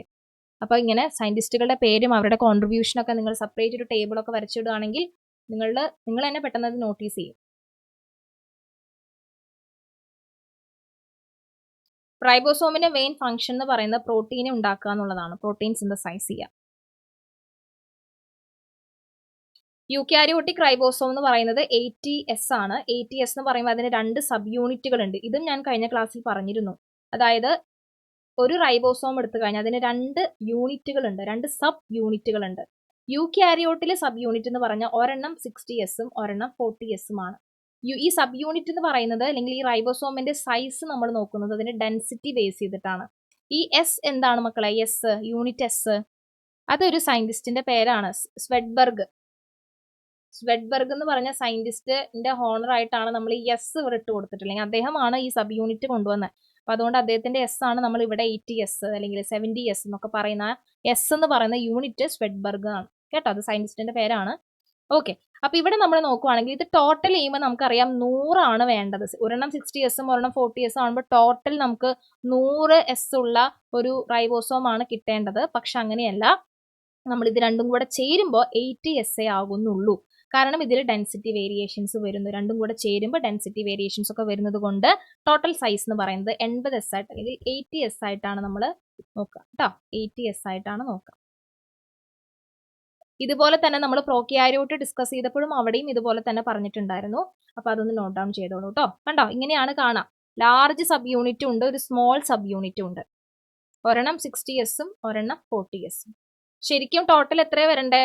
100 അല്ലേ? 100S അല്ലേ ശരിക്കും വേണ്ട, 60 40 കൂടി ചേരുമ്പോൾ. പക്ഷെ അങ്ങനെയല്ല, ഇതിന് എന്താ പറയാ, ഡെൻസിറ്റി ഡിഫറൻസുകൾ ഉള്ളത് കൊണ്ട് ഇത് തമ്മിൽ ജോയിന്റ് ആയിട്ട് ടോട്ടൽ കാണിക്കുമ്പോൾ ജസ്റ്റ് 80S വരുന്നുള്ളൂ കേട്ടോ. അപ്പൊ S എന്ന് പറയുന്നത് സ്വെഡ്ബർഗ് ആണ്, മറക്കണ്ട. ഓക്കെ, ഇനി അധികം ചോദ്യങ്ങളൊന്നും വരാത്ത ഒരു ഭാഗത്തിലേക്ക് പോകുകയാണ്. That is cytoskeleton. നമുക്ക് എന്തായാലും ഈ ചാപ്റ്റർ നമ്മളിന്ന് തീരും. ഓക്കെ, സൈറ്റോസ്കെൽട്ടൺ എന്ന് പറഞ്ഞാൽ നമ്മൾ ഇതുവരെ ഈ ഭാഗത്തുനിന്ന് കുറെ ക്വസ്റ്റ്യൻസ് ഒന്നും കണ്ടിട്ടില്ല. എന്ന് വെച്ചാൽ തീരെ ചോദ്യം വന്നിട്ടില്ല എന്നല്ല പറഞ്ഞത്. ഒരു 2010 16 17 ചോദ്യമൊക്കെ വന്നിട്ടുണ്ട്. പക്ഷെ അത്ര കോമൺ അല്ല, എപ്പോഴും ചോദിക്കുന്ന ഒരു പോർഷൻ അല്ല എന്ന് കരുതി നമുക്കത് വിടാൻ പറ്റുമോ? ഈ വർഷം അത് ചോദിക്കില്ല എന്ന് നമുക്ക് വല്ല ഉറപ്പുണ്ടോ? ഒരു ഉറപ്പുമില്ല. അപ്പൊ അതുകൊണ്ട് പഠിക്കുക, കോമൺ ആയിട്ട് ഭാഗം അല്ല എന്ന് ഉദ്ദേശിച്ചുള്ളൂ കേട്ടോ. നമുക്കറിയാം സ്കെൽട്ടൻ, നമ്മുടെ ബോഡിയിൽ സ്കെൽട്ടൻ ഉണ്ടല്ലോ അല്ലേ? ബോൺസ്, സ്കെൽട്ടൻ, അസ്ഥികൾ ഉണ്ട്. എന്താണ് സ്കെൽട്ടന്റെ ഫംഗ്ഷൻ? നമ്മുടെ ബോഡിയിലത്തെ ഫംഗ്ഷൻ എന്താ? എന്തൊക്കെയാ നമ്മുടെ ബോഡിയിൽ നമുക്കിങ്ങനെ നിൽക്കാൻ സഹായിക്കുന്നത്, നടക്കാൻ സഹായിക്കുന്നത്, നമുക്ക് സ്ട്രെങ്ത് തരുന്നത് ഒക്കെ സ്കെൽട്ടൻ അല്ലേ? നമുക്കൊരു സ്ട്രക്ചർ തരുന്നത്, നമുക്ക് ബോഡിക്ക് ഒരു ഷേപ്പ് തരുന്നത് ഒക്കെ സ്കെൽട്ടൻ അല്ലേ അഭിഷേക്? അല്ലേ? സ്കെൽട്ടൻ ഇല്ലെങ്കിൽ നിങ്ങളൊന്ന് ആലോചിക്കുക, നിങ്ങളുടെ ശരീരത്തിന് എന്തെങ്കിലും ഒരു ഷേപ്പ് ഉണ്ടാവോ? വെറും മസിൽസ് മാത്രമേ ഉണ്ടാവുള്ളൂ. നമുക്ക് എന്തെങ്കിലും ഒരു ഷേപ്പ് ഉണ്ടായിരിക്കോ? ഇല്ല. യെസ്, നമ്മുടെ ബോഡിക്ക് ഒരു ഫേംനെസ് തരുന്നു, ഒരു സ്ട്രക്ചർ തരുന്നു, ഒരു ഷേപ്പ് തരുന്നു, നമുക്ക് സ്ട്രെങ്ത് തരുന്നു. നമുക്ക് ഈ ബോൺ, നമ്മുടെ കയ്യിലൊക്കെ ഈ ബോൺ ഉള്ളത് കൊണ്ടല്ലേ കൈ ഇങ്ങനെ ഉയർത്താൻ പറ്റുന്നത്. അല്ലെങ്കിലോ കൈ ഉയർത്താൻ പറ്റുമോ? കൈ അനക്കാൻ പറ്റുമോ? മൂവ്മെന്റേ അവിടെ പോസിബിൾ അല്ല, കാരണം അസ്ഥിയില്ല, ജസ്റ്റ് മസിൽ മാത്രം. അപ്പൊ അതുകൊണ്ട് സ്കെൽട്ടൻ എന്ന് പറയുന്നത് നമ്മുടെ ബോഡിക്ക് കംപ്ലീറ്റ് ആയിട്ട് നമ്മുടെ മൂവ്മെന്റിന് സഹായിക്കുന്നു, സ്ട്രക്ചർ തരുന്നു, സ്ട്രെങ്ത് തരുന്നു, കുറേ കാര്യങ്ങളുണ്ട്. അപ്പൊ അതുപോലെ തന്നെ അതേ ഫംഗ്ഷൻ ചെയ്യുന്ന ഒരാളാണ് സൈറ്റോസ്കെൽട്ടൻ. നമ്മുടെ സെല്ലിനും ഒരു സ്കെൽട്ടൻ ഉണ്ട്. അപ്പൊ നേരത്തെ പറഞ്ഞ അതേ കാര്യങ്ങൾ തന്നെയാണ് ഇവിടെയും പറയുന്നത്. മെക്കാനിക്കൽ സപ്പോർട്ട് കൊടുക്കുന്നു, മോട്ടിലിറ്റി എന്ന് പറഞ്ഞാൽ മൂവ്മെന്റ്, ചലനത്തിന് സഹായിക്കുന്നു. അതുപോലെ ഷേപ്പ്, സെല്ലിന്റെ ഒരു ഷേപ്പ് എങ്ങനെയാ, നമ്മൾ എപ്പോഴും സെല്ല് വരയ്ക്കുമ്പോൾ ഇങ്ങനെ ഒരു റൗണ്ട് ഷേപ്പ് ആണ് അല്ലെ. അപ്പൊ ആ ഒരു ഷേപ്പ് അത് മെയിൻറ്റെയിൻ ചെയ്യാനൊക്കെ സഹായിക്കുന്നത് നമ്മുടെ സൈറ്റോസ്കെൽട്ടൻ ആണ്. സൈറ്റോസ്കെൽട്ടൻ കണ്ടോ? സൈറ്റോസ്കെൽട്ടൻ ടെക്സ്റ്റ് ബുക്കിനകത്ത് അവസാനത്തെ ഭാഗത്താണ് കേട്ടോ വരുന്നത്. ഇനി നമ്മൾ സീലിയ ആൻഡ് ഫ്ലജല്ല, നമ്മൾ ഓൾറെഡി ഇത് പ്രോക്യാരിയോട്ടിക് സെല്ലിന്റെ സ്ട്രക്ചർ സൈറ്റോസ്കെൽട്ടൻ ഇത്രേ ഉള്ളൂ കേട്ടോ. ഇനി ഇതിൽ ഫർദർ ഒന്നും നിങ്ങൾ പഠിക്കണ്ട. ഈ പറഞ്ഞ 3 ഫംഗ്ഷൻസ് മാത്രം അവിടെ നിങ്ങൾ പഠിച്ചാൽ മതി. അതിനപ്പുറത്തേക്ക് ഒന്നും അവിടെ നിന്ന് ചോദ്യം വരില്ല. ഓക്കെ, ഈ പറഞ്ഞ കാര്യം മാത്രം നോക്കിയാൽ മതി. ഇതെന്ന് മാത്രമല്ല, ഞാൻ ഇവിടെ ഡിസ്കസ് ചെയ്ത പോയിന്റുകൾ മാത്രം നിങ്ങൾ ഫോക്കസ് ചെയ്താൽ മതി. അതിനപ്പുറത്തേക്ക് ഒന്നും പഠിക്കണ്ട. പിന്നെ നിങ്ങൾ ഇനി നീറ്റിനോ അല്ലെങ്കിൽ അങ്ങനത്തെ വല്ല കോമ്പറ്റേറ്റീവ് എക്സാമിന് വേണ്ടി പ്രിപ്പയർ ചെയ്യുന്നുണ്ടെങ്കിൽ എൻ്റെ ടെക്സ്റ്റ് നിങ്ങൾ പഠിക്കണം. ഓക്കെ, നമ്മുടെ ഈ +1 ആനുവൽ എക്സാം ആണ് നിങ്ങളുടെ മനസ്സിലുള്ളൂ എങ്കിൽ നിങ്ങൾ ഈ പറഞ്ഞ കാര്യങ്ങൾ മാത്രം പഠിച്ചാൽ മതി. ഇതിനപ്പുറത്തേക്ക് ഒന്നും ചോദിക്കില്ല കേട്ടോ. ഓക്കെ, അങ്ങനെ പ്രിപ്പയർ ചെയ്യുന്നവരുണ്ടോ നമ്മുടെ ക്ലാസ്സിൽ? കോമ്പറ്റേറ്റീവ് എക്സാമിന് വേണ്ടി നോക്കുന്ന ആൾക്കാരുണ്ടോ? ഉണ്ടോ? ആരെങ്കിലൊക്കെ ഉണ്ടോ? ഉണ്ടെങ്കിൽ ഇപ്പോഴേ തുടങ്ങിക്കോ. ലൈൻ ബൈ ലൈൻ പഠിച്ചോളൂ. ഒരു ലൈനും വിടണ്ട, ഏത് ലൈൻ വേണമെങ്കിലും നമ്മളോട് ചോദിക്കാം. ഓക്കെ, അപ്പൊ സീലി ആൻഡ് ഫ്ലജല്ല, ഓൾറെഡി നമ്മൾ സീലി ആൻഡ് ഫ്ലജല്ല കണ്ടിരുന്നു പ്രോക്യാരിയോട്ടിക് സെല്ലിൽ. ഓർക്കുന്നുണ്ടോ? ഫ്ലജല്ല ഉണ്ട്, അതിനൊരു ഹുക്ക് ഉണ്ട്, ഒരു ബേസൽ ബോഡി ഉണ്ട്, ഒരു ഫിലമെന്റ് ഉണ്ട് എന്നൊക്കെ പറഞ്ഞ് പഠിച്ചിട്ടുണ്ടായിരുന്നു. അതേപോലെ നമ്മുടെ യൂക്യാരിയോട്ടുകളിലും ഈ പറഞ്ഞ സീലിയും ഫ്ലജല്ലും ഒക്കെ ഉണ്ട്. ഒരു ഹെയർ ലൈക്ക് ആയിട്ടുള്ള ഔട്ട് ഗ്രോത്ത് ആണ്. ഔട്ട് ഗ്രോത്ത് എന്ന് പറഞ്ഞാൽ നമ്മുടെ ബോഡിയുടെ പുറത്തേക്ക് വളരുന്ന സാധനങ്ങളെയാണ് നമ്മൾ ഔട്ട് ഗ്രോത്ത് എന്ന് പറയാം. നമ്മുടെയൊക്കെ സ്കിന്നിൽ ഹെയർസ് ഇല്ലേ? നമ്മുടെ എല്ലാവരുടെയും ബോഡി ഹെയർസ് എന്ന് പറയും. അത് നമ്മുടെ ഒരു ഔട്ട് ഗ്രോത്ത് ആണ്. നമ്മുടെ ബോഡിയുടെ പുറത്തേക്ക് വരുന്നൊരു ഗ്രോത്ത് ആണത്. അപ്പൊ അതൊക്കെ ഒരു ഔട്ട് ഗ്രോത്ത് ആണ്. അപ്പൊ അതുപോലെ ഒന്നാണ് നമ്മുടെ എന്താണ് സീലിയും ഫ്ലജല്ലയും. ഫ്ലജല്ല എന്ന് പറഞ്ഞാൽ കുറച്ചും കൂടെ ലോങ്ങർ ആണ്. ഇങ്ങനെയായിരിക്കും ഫ്ലജല്ലയുടെ സ്ട്രക്ചർ എന്ന് പറയുന്നത്. ഏകദേശം ഇങ്ങനെയാണ് വരാം. ഒരു ബേസൽ ബോഡി ഉണ്ട്, ഒരു ഹുക്ക് ഉണ്ട്, ഒരു ഫിലമെന്റ് ഉണ്ട്. ഇങ്ങനെയായിരിക്കും ഏകദേശം നമ്മുടെ എന്ത് വരുന്നത്, ഫ്ലജല്ല വരുന്നത്. വ്യത്യാസം ഉണ്ടായിരിക്കും ഷേപ്പിലൊക്കെ, ബട്ട് ഏകദേശം സ്ട്രക്ചർ ഇങ്ങനെയാണ് വരുന്നത്. അപ്പൊ അത് കുറച്ചും കൂടെ ലോങ്ങർ ആണ്. കണ്ടോ? ഫിലമെന്റ് കുറച്ചും കൂടെ നീട്ടൊക്കെ ഉണ്ടാവും. മൂവ്മെന്റിനെ സഹായിക്കുക എന്നുള്ളതാണ് ഫംഗ്ഷൻ, മൂവ് ചെയ്യാൻ വേണ്ടിയിട്ട്. കേട്ടോ ഡാനി? മൂവ്മെന്റിനെ സഹായിക്കുന്ന ആളാണ് നമ്മുടെ ഫ്ലജെല്ലം. അത് ഇവിടെ നിന്നല്ല, നിങ്ങൾ എവിടെയെല്ലാം, നിങ്ങൾ സുവോളജിയിൽ പഠിച്ചിട്ടില്ലേ ഫ്ലജെല്ലം? കേട്ടിട്ടില്ലേ? അവിടെയൊക്കെ മെയിൻ ആയിട്ട് പഠിച്ചിട്ടില്ലേ? പഠിക്കാൻ പോണേ ഉള്ളൂ. അപ്പൊ അവിടെയൊക്കെ മൂവ്മെന്റ് ആണ് അതിന്റെ മെയിൻ ഫംഗ്ഷൻ. അതുപോലെ വരുന്ന ഒന്നാണ് ആക്സോണിൻ. ആക്സോൺ എന്ന് പറഞ്ഞു കഴിഞ്ഞാൽ മൈക്രോ ട്യൂബ്യൂൾസ് ആണ്. അതായത് നമ്മുടെ സ്കെൽട്ടൻ, സൈറ്റോസ്കെൽട്ടൻ ഉണ്ടാക്കിയിട്ടുള്ളത് മൈക്രോ ട്യൂബ്യൂൾസ് കൊണ്ടാണ്. ഈ മൈക്രോ ട്യൂബ്യൂൾസിനെയാണ് നമ്മൾ ആക്സോണിൻ എന്ന് പറയുന്നത്. അതിന്റെ സ്ട്രക്ചർ ഏകദേശം ഇതാണ് അതിന്റെ ഒരു സ്ട്രക്ചർ. ഇതുവരെ ചോദ്യം ഒന്നും വന്നിട്ടില്ല, ജസ്റ്റ് പറഞ്ഞു തന്നു മാത്രമേ ഉള്ളൂ കേട്ടോ. ക്വസ്റ്റ്യൻ ഒന്നും ഈ ഭാഗത്തുനിന്ന് വന്നിട്ടില്ല. വളരെ ചാൻസ് കുറഞ്ഞ ഭാഗമാണ് ആക്സോണിൻ എന്ന് പറയുന്നത്. മൈക്രോ ട്യൂബ്യൂളിന്റെ പെയേഴ്സ് ആണ് നിങ്ങൾക്ക് ഇവിടെ കാണാൻ സാധിക്കുക. മൈക്രോ ട്യൂബ്യൂൾ എന്ന് പറഞ്ഞാൽ വളരെ നാരോ ആയിട്ടുള്ള വളരെ ചെറിയ ട്യൂബുകളാണ്. അങ്ങനെയാണ് നമ്മുടെ സ്കെൽട്ടൻ ഉണ്ടാക്കിയിട്ടുള്ളത്. ഇതുപോലെ ഒരുപാട് മൈക്രോ ട്യൂബ്യൂൾ ചേർന്നാണ് നമ്മുടെ സ്കെൽട്ടൻസ് ഒക്കെ നമ്മുടെ സ്കെൽട്ടൻ ഉണ്ടായിട്ടുള്ളത്, ഫോം ചെയ്തിട്ടുള്ളത്. അപ്പൊ അതിൽ ഒന്നിന്റെ സ്ട്രക്ചർ മാത്രം ഇവിടെ എടുത്ത് തന്നിരിക്കണമെന്ന് മാത്രമേ ഉള്ളൂ കേട്ടോ.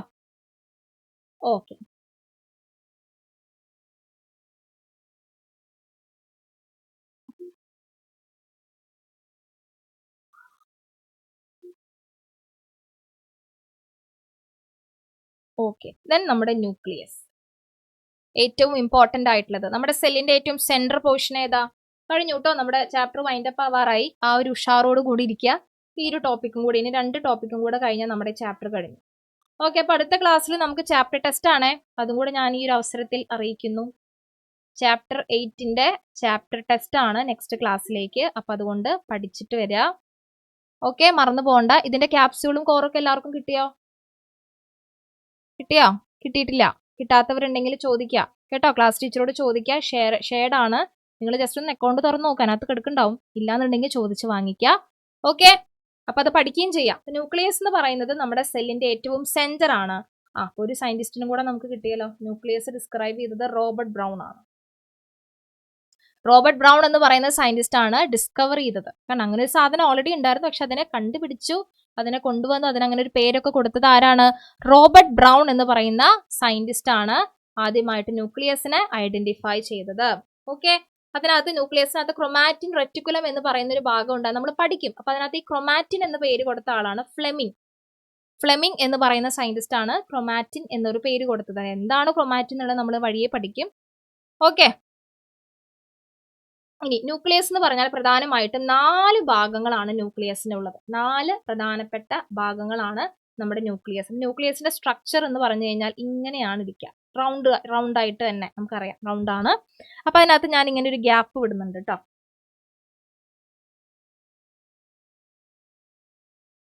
ഇങ്ങനെ ഓരോരോ ഗ്യാപ്പ് ഇടയിൽ വരുന്നുണ്ട്. അതെന്തിനാണ് ആ ഗ്യാപ്പ് എന്നുള്ളത് പറഞ്ഞുതരാം. ആ ഗ്യാപ്പിന് നമ്മൾ വേറെ പേരൊക്കെ പറയും. ഇങ്ങനെയാണ് ന്യൂക്ലിയസിന്റെ സ്ട്രക്ചർ ഇരിക്കുന്നത്. ഇനി ന്യൂക്ലിയസ് ഡബിൾ മെംബ്രെയിൻ ആണെന്ന് നമ്മൾ പഠിച്ചു. അപ്പൊ അതിന്റെ കൂടെ ഒരു മെംബ്രെയിനും കൂടെ അങ്ങ് വരയ്ക്കാം. ഡബിൾ മെംബ്രെയിൻ ആണല്ലോ, ഡബിൾ മെംബ്രെയിൻ ആണ്. ഇപ്പൊ നമ്മുടെ ഔട്ടറും ഇന്നർ മെംബ്രെയിൻ ഒക്കെ അവിടെ കഴിഞ്ഞു കേട്ടോ. ഔട്ടർ ഇന്നർ മെംബ്രെയിൻ ഒക്കെ നമ്മൾ കണ്ടു. ഇനി ഇതിനകത്ത് കാണുന്ന ഭാഗം, നമ്മുടെ ന്യൂക്ലിയസിനകത്ത് കാണുന്ന ഭാഗത്തെയാണ് നമ്മൾ ന്യൂക്ലിയോപ്ലാസം എന്ന് വിളിക്കുന്നത്. ഇതിനകത്ത് കാണുന്ന ഭാഗം, ഇതിനകത്ത് ഈ ന്യൂക്ലിയസിനകത്ത് കാണുന്ന ഈ പോർഷൻ ഉണ്ടല്ലോ, ആ സ്പേസ് ഉണ്ടല്ലോ, അതിനെയാണ് ന്യൂക്ലിയോപ്ലാസം എന്ന് വിളിക്കുന്നത്.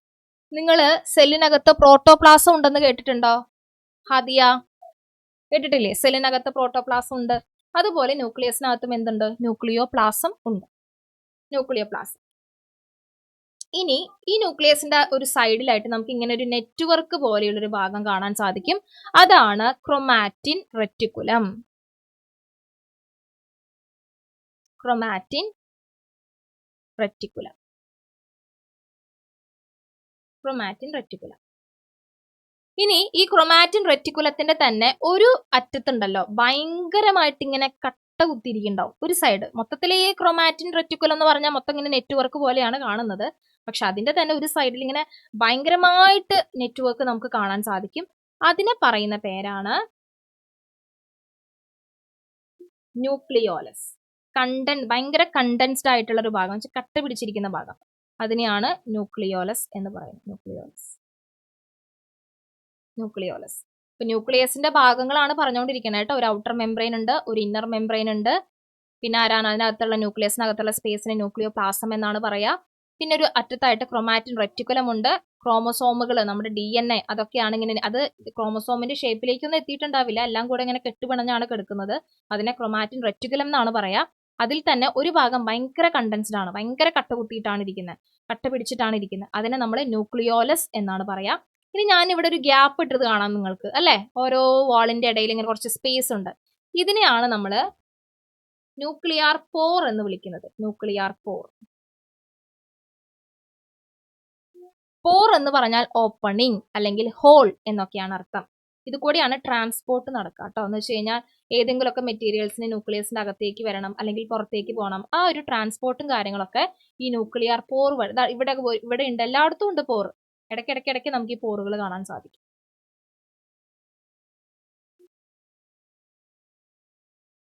ഓക്കെ, ഇനി ഇതിനകത്ത് നിങ്ങൾ ന്യൂക്ലിയോലസ് എന്ന് പറഞ്ഞ ഭാഗം കണ്ടു അല്ലെ, ഭയങ്കരമായിട്ട് ഇങ്ങനെ കണ്ടൻസ്ഡ് ആയിട്ട് ഇരിക്കുന്ന ഒരു ഭാഗം കണ്ടു. അതിന്റെ ഫംഗ്ഷൻ എന്ന് പറയുന്നത് റൈബോസോമൽ RNA സിന്തസൈസ് ആണ് കേട്ടോ. അതും കൂടെ ഒന്ന് എഴുതി വെച്ചോളൂ. ന്യൂക്ലിയോലസിന്റെ ഫംഗ്ഷൻ എന്ന് പറഞ്ഞു കഴിഞ്ഞാൽ റൈബോസോമൽ RNA എന്നാണ് എഴുതുന്നത്. ഈ ചെറിയ R ഇൻഡിക്കേറ്റ് ചെയ്യുന്നത് റൈബോസോം ആണ്. Ribosomal RNA synthesise.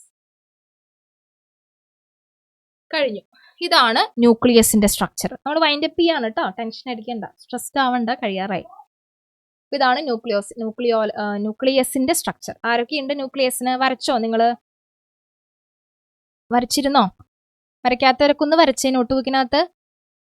ന്യൂക്ലിയസ് എന്ന് പറയുമ്പോൾ ഒരു ഔട്ടർ മെംബ്രെയിൻ ഉണ്ട്, ഒരു ഇന്നർ മെംബ്രെയിൻ ഉണ്ട്. പറഞ്ഞുതരാം, ഒന്നുകൂടെ പറഞ്ഞുതരാം. ഒരു ഔട്ടർ മെംബ്രെയിൻ, ന്യൂക്ലിയസ്. നിങ്ങൾ വരയ്ക്കുമ്പോൾ തന്നെ ഗ്യാപ്പ് ഇട്ട് വരച്ചോ, അല്ലെങ്കിൽ നിങ്ങൾ വീണ്ടും മായ്ക്കാൻ നിൽക്കേണ്ടി വരും. ഇത്രയും വൃത്തികേടായിട്ട് വരയ്ക്കണ്ട കേട്ടോ, വൃത്തിയായിട്ട് വരച്ചോളൂ. ഒരു ഔട്ടർ മെംബ്രെയിൻ ഉണ്ട്, ദാ ഒരു ഇന്നർ മെംബ്രെയിനും കൂടെ ഞാൻ വരയ്ക്കും. നമ്മൾ പഠിച്ചിട്ടുണ്ട് ന്യൂക്ലിയസ് എന്താണ്, ഡബിൾ മെംബ്രെയിൻ ആയിട്ടുള്ള സ്ട്രക്ചർ ആണ്. 2 മെംബ്രെയിൻ ഉണ്ട്. പിന്നെ ആരാ പഠിച്ചേ, ഇതാണ്. അപ്പൊ ഔട്ടർ മെംബ്രെയിൻ, ഇത് ഇന്നർ മെംബ്രെയിൻ. എഴുതി വെച്ചോ, അപ്പൊ തന്നെ പാർട്സ് എഴുതി വെച്ചോ, അപ്പൊ പിന്നെ ടെൻഷൻ ഇല്ല. ഇനി ഈ ന്യൂക്ലിയസിന്റെ അകത്തുള്ള സ്പേസിനെയാണ് നമ്മൾ എന്ത് വിളിക്കുന്നത്, ന്യൂക്ലിയോ പ്ലാസം. ന്യൂക്ലിയോപ്ലാസം. അത് കഴിഞ്ഞാൽ ആരുണ്ട്, ഇവിടെ ക്രോമാറ്റിൻ റെറ്റിക്കുലം ഉണ്ട്. ക്രോമാറ്റിൻ റെറ്റിക്കുലം, അതായത് നമ്മുടെ ക്രോമോസോമുകളൊക്കെ ഇങ്ങനെ ക്രോമോസോമിന്റെ ഷേപ്പിലൊന്നും അല്ല ആദ്യം കാണാം. ആദ്യം ഇതുപോലെയാണ് കാണുക, ആകെ കൂടെ ഇങ്ങനെ കെട്ടുപിണഞ്ഞ അവസ്ഥയിലാണ് കാണുക. ഇതാണ് ക്രോമാറ്റിൻ റെറ്റിക്കുലം. അതിന്റെ തന്നെ ഒരു സൈഡ് ഭയങ്കരമായും കണ്ടൻസ്ഡ് ആയിട്ടാണ് ഇരിക്കുക. അതിനെയാണ് എന്തെന്ന് വിളിക്കുക, ന്യൂക്ലിയോലസ് എന്ന് പറയാ. അതിന്റെ ഫംഗ്ഷൻ എന്താണ്, rRNA സിന്തസൈസ് ആണ് അതിന്റെ ഫംഗ്ഷൻ. ദെൻ നമുക്ക് ഇതുപോലെ കുറെ പോൾസ് ഓപ്പണിങ്ങുകൾ കാണാം. അതിനാണ് ന്യൂക്ലിയർ പോർ എന്ന് വിളിക്കുന്നത്. അതുകൂടെയാണ് ട്രാൻസ്പോർട്ട് നടക്കുക, ട്രാൻസ്പോർട്ട്.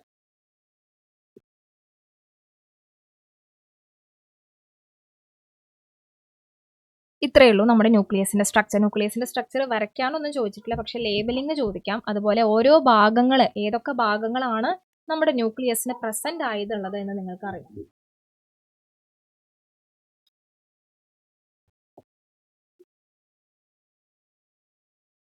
കിട്ടിയോ? ഡൗട്ട് ഉണ്ടോ ഇതിനകത്ത്? സംശയമുണ്ടോ? ഏതെങ്കിലും ഭാഗം ഡൗട്ട് ഉണ്ടെങ്കിൽ ചോദിക്കണം കേട്ടോ മക്കളെ. ഓക്കെ, അത്രയേ ഉള്ളൂ. ഇനി നമുക്ക് വേഗം അവസാനിപ്പിക്കാം. ദാറ്റ് ഈസ് നമ്മുടെ കൈനറ്റോകോർ. അതായത് നേരത്തെ ടീച്ചർ പറഞ്ഞില്ലേ, ന്യൂക്ലിയസിനകത്ത് നമ്മുടെ ആകെ ഈ ക്രോമസോമുകളൊക്കെ ഇങ്ങനെയാണ് കിടക്കേണ്ടത്, നെറ്റ്വർക്ക് ആയിട്ടാണ് കിടക്കണേന്നുള്ളത്. തുടക്കത്തിൽ ഇവർ ഇങ്ങനെയാണ് കിടക്കുക. പക്ഷെ മെല്ലെ മെല്ലെ ഓരോരോ പ്രോസസ്സുകൾ കഴിയുമ്പോൾ, ആ പ്രോസസ്സുകളൊക്കെ നെക്സ്റ്റ് ചാപ്റ്ററിൽ നമ്മൾ പഠിക്കും. ഓരോരോ പ്രോസസ്സുകൾ കഴിയുമ്പോൾ ഈ ക്രോമാറ്റിൻ ഈ നെറ്റ്വർക്ക് ആയിട്ട് ഇങ്ങനെ കെട്ടുപണിഞ്ഞ് കിടക്കുന്ന ആൾക്കാരൊക്കെ ഈ ഒരു ഷേപ്പിലേക്ക് മാറും. ഇതാണ് നമ്മുടെ എക്സാക്ട് ക്രോമസോം. ക്രോമസോം മുന്നേ കണ്ടിട്ടുണ്ടോ? ഷേപ്പും കാര്യങ്ങളൊക്കെ എവിടെയെങ്കിലുമൊക്കെ കേട്ട് പരിചയം ഉണ്ടായിരിക്കുമല്ലോ ക്രോമസോം. ഇതാണ് ക്രോമസോമൽ. ഈ ഒരു ഷേപ്പ് ഇവർ ഇങ്ങനെയാണ് ഇരിക്കണ്ടോ, ഇങ്ങനെ നെറ്റ് പിടിച്ച് ഇങ്ങനെ കട്ട പിടിച്ചിരിക്കുന്ന ആൾക്കാർ ഈ ഒരു ഷേപ്പിലേക്ക് എത്തും. ഇങ്ങനെയുള്ള 2 ക്രോമാറ്റിഡ്സ് ഒക്കെയുള്ള ഈ ഒരു സ്ട്രക്ചറിലേക്ക് അവർ എത്തും. അത് എങ്ങനെ എത്തും എന്നൊക്കെയുള്ളത് നമുക്ക് അടുത്ത ചാപ്റ്ററിൽ കാണാം. ഈ ക്രോമസോംസ്, അപ്പൊ നിങ്ങൾ ഇവിടെ കാണാൻ പറ്റുന്ന ഒരു ഭാഗമാണ് കൈനറ്റോകോർ എന്ന് പറഞ്ഞ. കണ്ടോ, ക്രോമസോമിന്റെ ഏറ്റവും സെന്ററിലായിട്ട് നിങ്ങൾക്കൊരു ഡിസ്ക്, നമ്മുടെ CD അതിനാണ് ഡിസ്ക് എന്ന് പറയുന്നത്. അപ്പൊ ആ ഡിസ്ക് ഷേപ്പിൽ നിങ്ങൾക്ക് 2 സ്ട്രക്ചേഴ്സ് കാണാൻ പറ്റും. അതിനെയാണ് കൈനറ്റോകോർ എന്ന് പറയുന്നത്. കൈനറ്റോകോർ.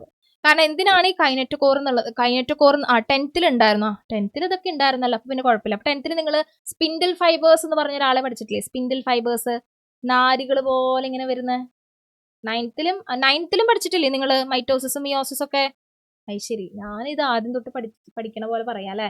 ഇങ്ങനെയുള്ള 2 ഫൈബേഴ്സ് വന്ന് ഇങ്ങനെ അറ്റാച്ച് ചെയ്യുന്നു എന്നൊക്കെ നിങ്ങൾ പഠിച്ചിട്ടില്ലേ അനാഫേസിലൊക്കെ?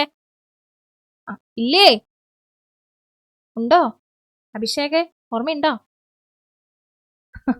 അല്ലെങ്കിൽ നമുക്ക് പഠിക്കാം കേട്ടോ. അതോടെ വെച്ച് ടെൻഷൻ, അന്ന് പഠിച്ചതാണ്ട് ഇപ്പൊ പഠിപ്പിക്കാതിരിക്കൊന്നുമില്ല, ഒന്നും കളിക്കണ്ട. പക്ഷെ ജസ്റ്റ് പറഞ്ഞു എന്നേ ഉള്ളൂ. അപ്പൊ ഇങ്ങനെയുള്ള സ്പിൻഡിൽ ഫൈബേഴ്സ് വന്ന് അറ്റാച്ച് ചെയ്യുന്നത് നമ്മുടെ ഈ കൈനറ്റോകോറിലാണ്.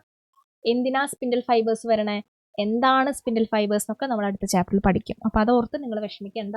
നിങ്ങൾ ഇത്രയും മനസ്സിലാക്കുക, കൈനറ്റോകോർ എന്ന് പറയുന്ന ഒരു ഭാഗമുണ്ട് ക്രോമസോമിന്റെ സെന്ററിൽ. അത് ഡിസ്ക് ഷേപ്പാണ്. അപ്പൊ അതിന്റെ സൈഡിലാണ് നമ്മുടെ ആര് വന്ന് അറ്റാച്ച് ചെയ്യണ, സ്പിൻഡിൽ ഫൈബേഴ്സ് വന്ന് അറ്റാച്ച് ചെയ്യുന്നത്. ഇനി നമുക്ക് ക്രോമസോമുകളെ ക്ലാസിഫൈ ചെയ്യാം. ഇത് വളരെ എളുപ്പമാണ്, പക്ഷെ ഇത് ചോദിക്കാറുണ്ട്. ഭയങ്കര ഈസി ആയിട്ടുള്ള ഭാഗമാണ്. ചോദിക്കില്ല എന്ന് നമ്മൾ വിചാരിക്കും, പക്ഷെ ചോദിക്കും. അതായത് നമ്മുടെ ക്രോമസോമിന്റെ സെന്ററിൽ നിങ്ങൾക്ക് ഇങ്ങനെ ഒരു പൊട്ട് പോലത്തെ ഭാഗം കാണാണ്ടോ? പൊട്ട് വെച്ച പോലെ കണ്ടില്ല എല്ലാവരും? ഈ ഓറഞ്ച് കളറിൽ. ഇതിനെ നമ്മൾ പറയുന്ന പേരാണ് സെൻട്രിയോമിയർ. സെന്റർ പോർഷൻ ആണ്. അപ്പൊ ഇതിന്റെ പൊസിഷൻ മാറുന്നതിനനുസരിച്ച് ക്രോമസോമുകളെ നമുക്ക് ക്ലാസിഫൈ ചെയ്യാൻ പറ്റും. സെൻട്രിയോമിയറിന്റെ പൊസിഷൻ മാറുന്നതിനനുസരിച്ച്, അജയ് ഹലോ, ചുമരാണ് ഞാൻ കണ്ടോണ്ടിരിക്കുന്നത്. അജയനെ കാണാനില്ല. അപ്പൊ ഈ സെൻട്രിയോമറിന്റെ പൊസിഷൻ മാറുന്നതിനനുസരിച്ച് നമുക്ക് ക്രോമസോമുകളെ പല രീതിയിലേക്ക് നമുക്ക് അതിന്റെ പേരുകളൊക്കെ മാറും. ഇപ്പൊ ഇവിടെ സെൻട്രിയോമർ എവിടെയാ കാണുന്നത് മക്കളെ? 1 എന്ന് ഞാൻ പേര് കൊടുത്ത ക്രോമസോമില് സെൻട്രിയോമർ നിങ്ങൾ എവിടെയാ കാണുന്നേ? നിങ്ങൾ എന്നെ പറഞ്ഞേ, എവിടെയാ കാണുന്നേന്ന്? മുകളിലാണോ, താഴെയാണോ, സെന്ററിലാണോ? എവിടെയാ കാണുന്നേ? സെൻട്രോമർ എവിടെയാ കാണുന്നേ? ഫാത്തിമ ദിൽന പറഞ്ഞേ. ഭാനുമതി, വിസ്മയ, സെറ ആൻഡ് സന, എവിടെ? നിങ്ങളുടെ കമന്റ്സ് ഒന്നും ഇല്ലല്ലോ. പറഞ്ഞ എല്ലാവരും. ഷിബിലി, എവിടെയാണ് നിങ്ങൾക്ക് സെൻട്രിയോമറിനെ കാണാൻ പറ്റുന്നത്? ഓറഞ്ച് കളറിലുള്ള റൗണ്ട്, ഇതാണ് സെൻട്രിയോമർ. അപ്പൊ ഒന്നാമത്തെ ക്രോമസോമില് നിങ്ങൾക്ക് എവിടെയാണ് സെൻട്രിയോമറിനെ കാണാൻ പറ്റുന്നത്? ഒബ്സർവ് ചെയ്തിട്ട് പറയൂ. സെന്ററിലാണോ, മുകളിലാണോ, അപ്പറിലാണോ, ലോവറിലാണോ? എവിടെ കാണാൻ പറ്റണേ? അനു, എവിടെ കാണുന്നേ? അൺമ്യൂട്ട് ചെയ്ത് പറഞ്ഞു.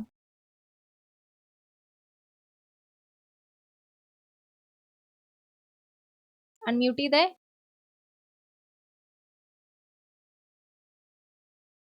അൺമ്യൂട്ട് ആവണില്ലേ?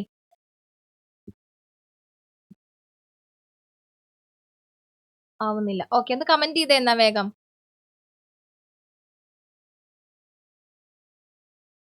എവിടെയാ കാണുന്നത് മക്കളെ? നിങ്ങൾക്ക് കണ്ടിട്ട് എവിടെ കാണുന്നത് തോന്നണേ? സെന്ററിലാണ് കാണുന്നത് അല്ലേ? മാറ്റൊന്നുമില്ലല്ലോ. സെന്റർ, ഏറ്റവും സെന്റർ നടുക്കിലാണ് നമ്മുടെ സെൻട്രിയോമർ കാണുന്നത്. അങ്ങനെയാണെങ്കിൽ നമ്മൾ ആ ക്രോമസോമിനെ വിളിക്കുന്ന പേരാണ് മെറ്റാസെൻട്രിക്.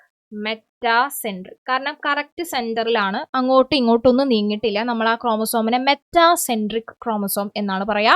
സെന്ററിലാണ് സെൻട്രിയോമർ വരുന്നത്. അടുത്ത ഭാഗം എന്ന് പറയുമ്പോൾ അടുത്ത ക്രോമസോം രണ്ടാമത്തെ ക്രോമസോം നോക്കിക്കേ.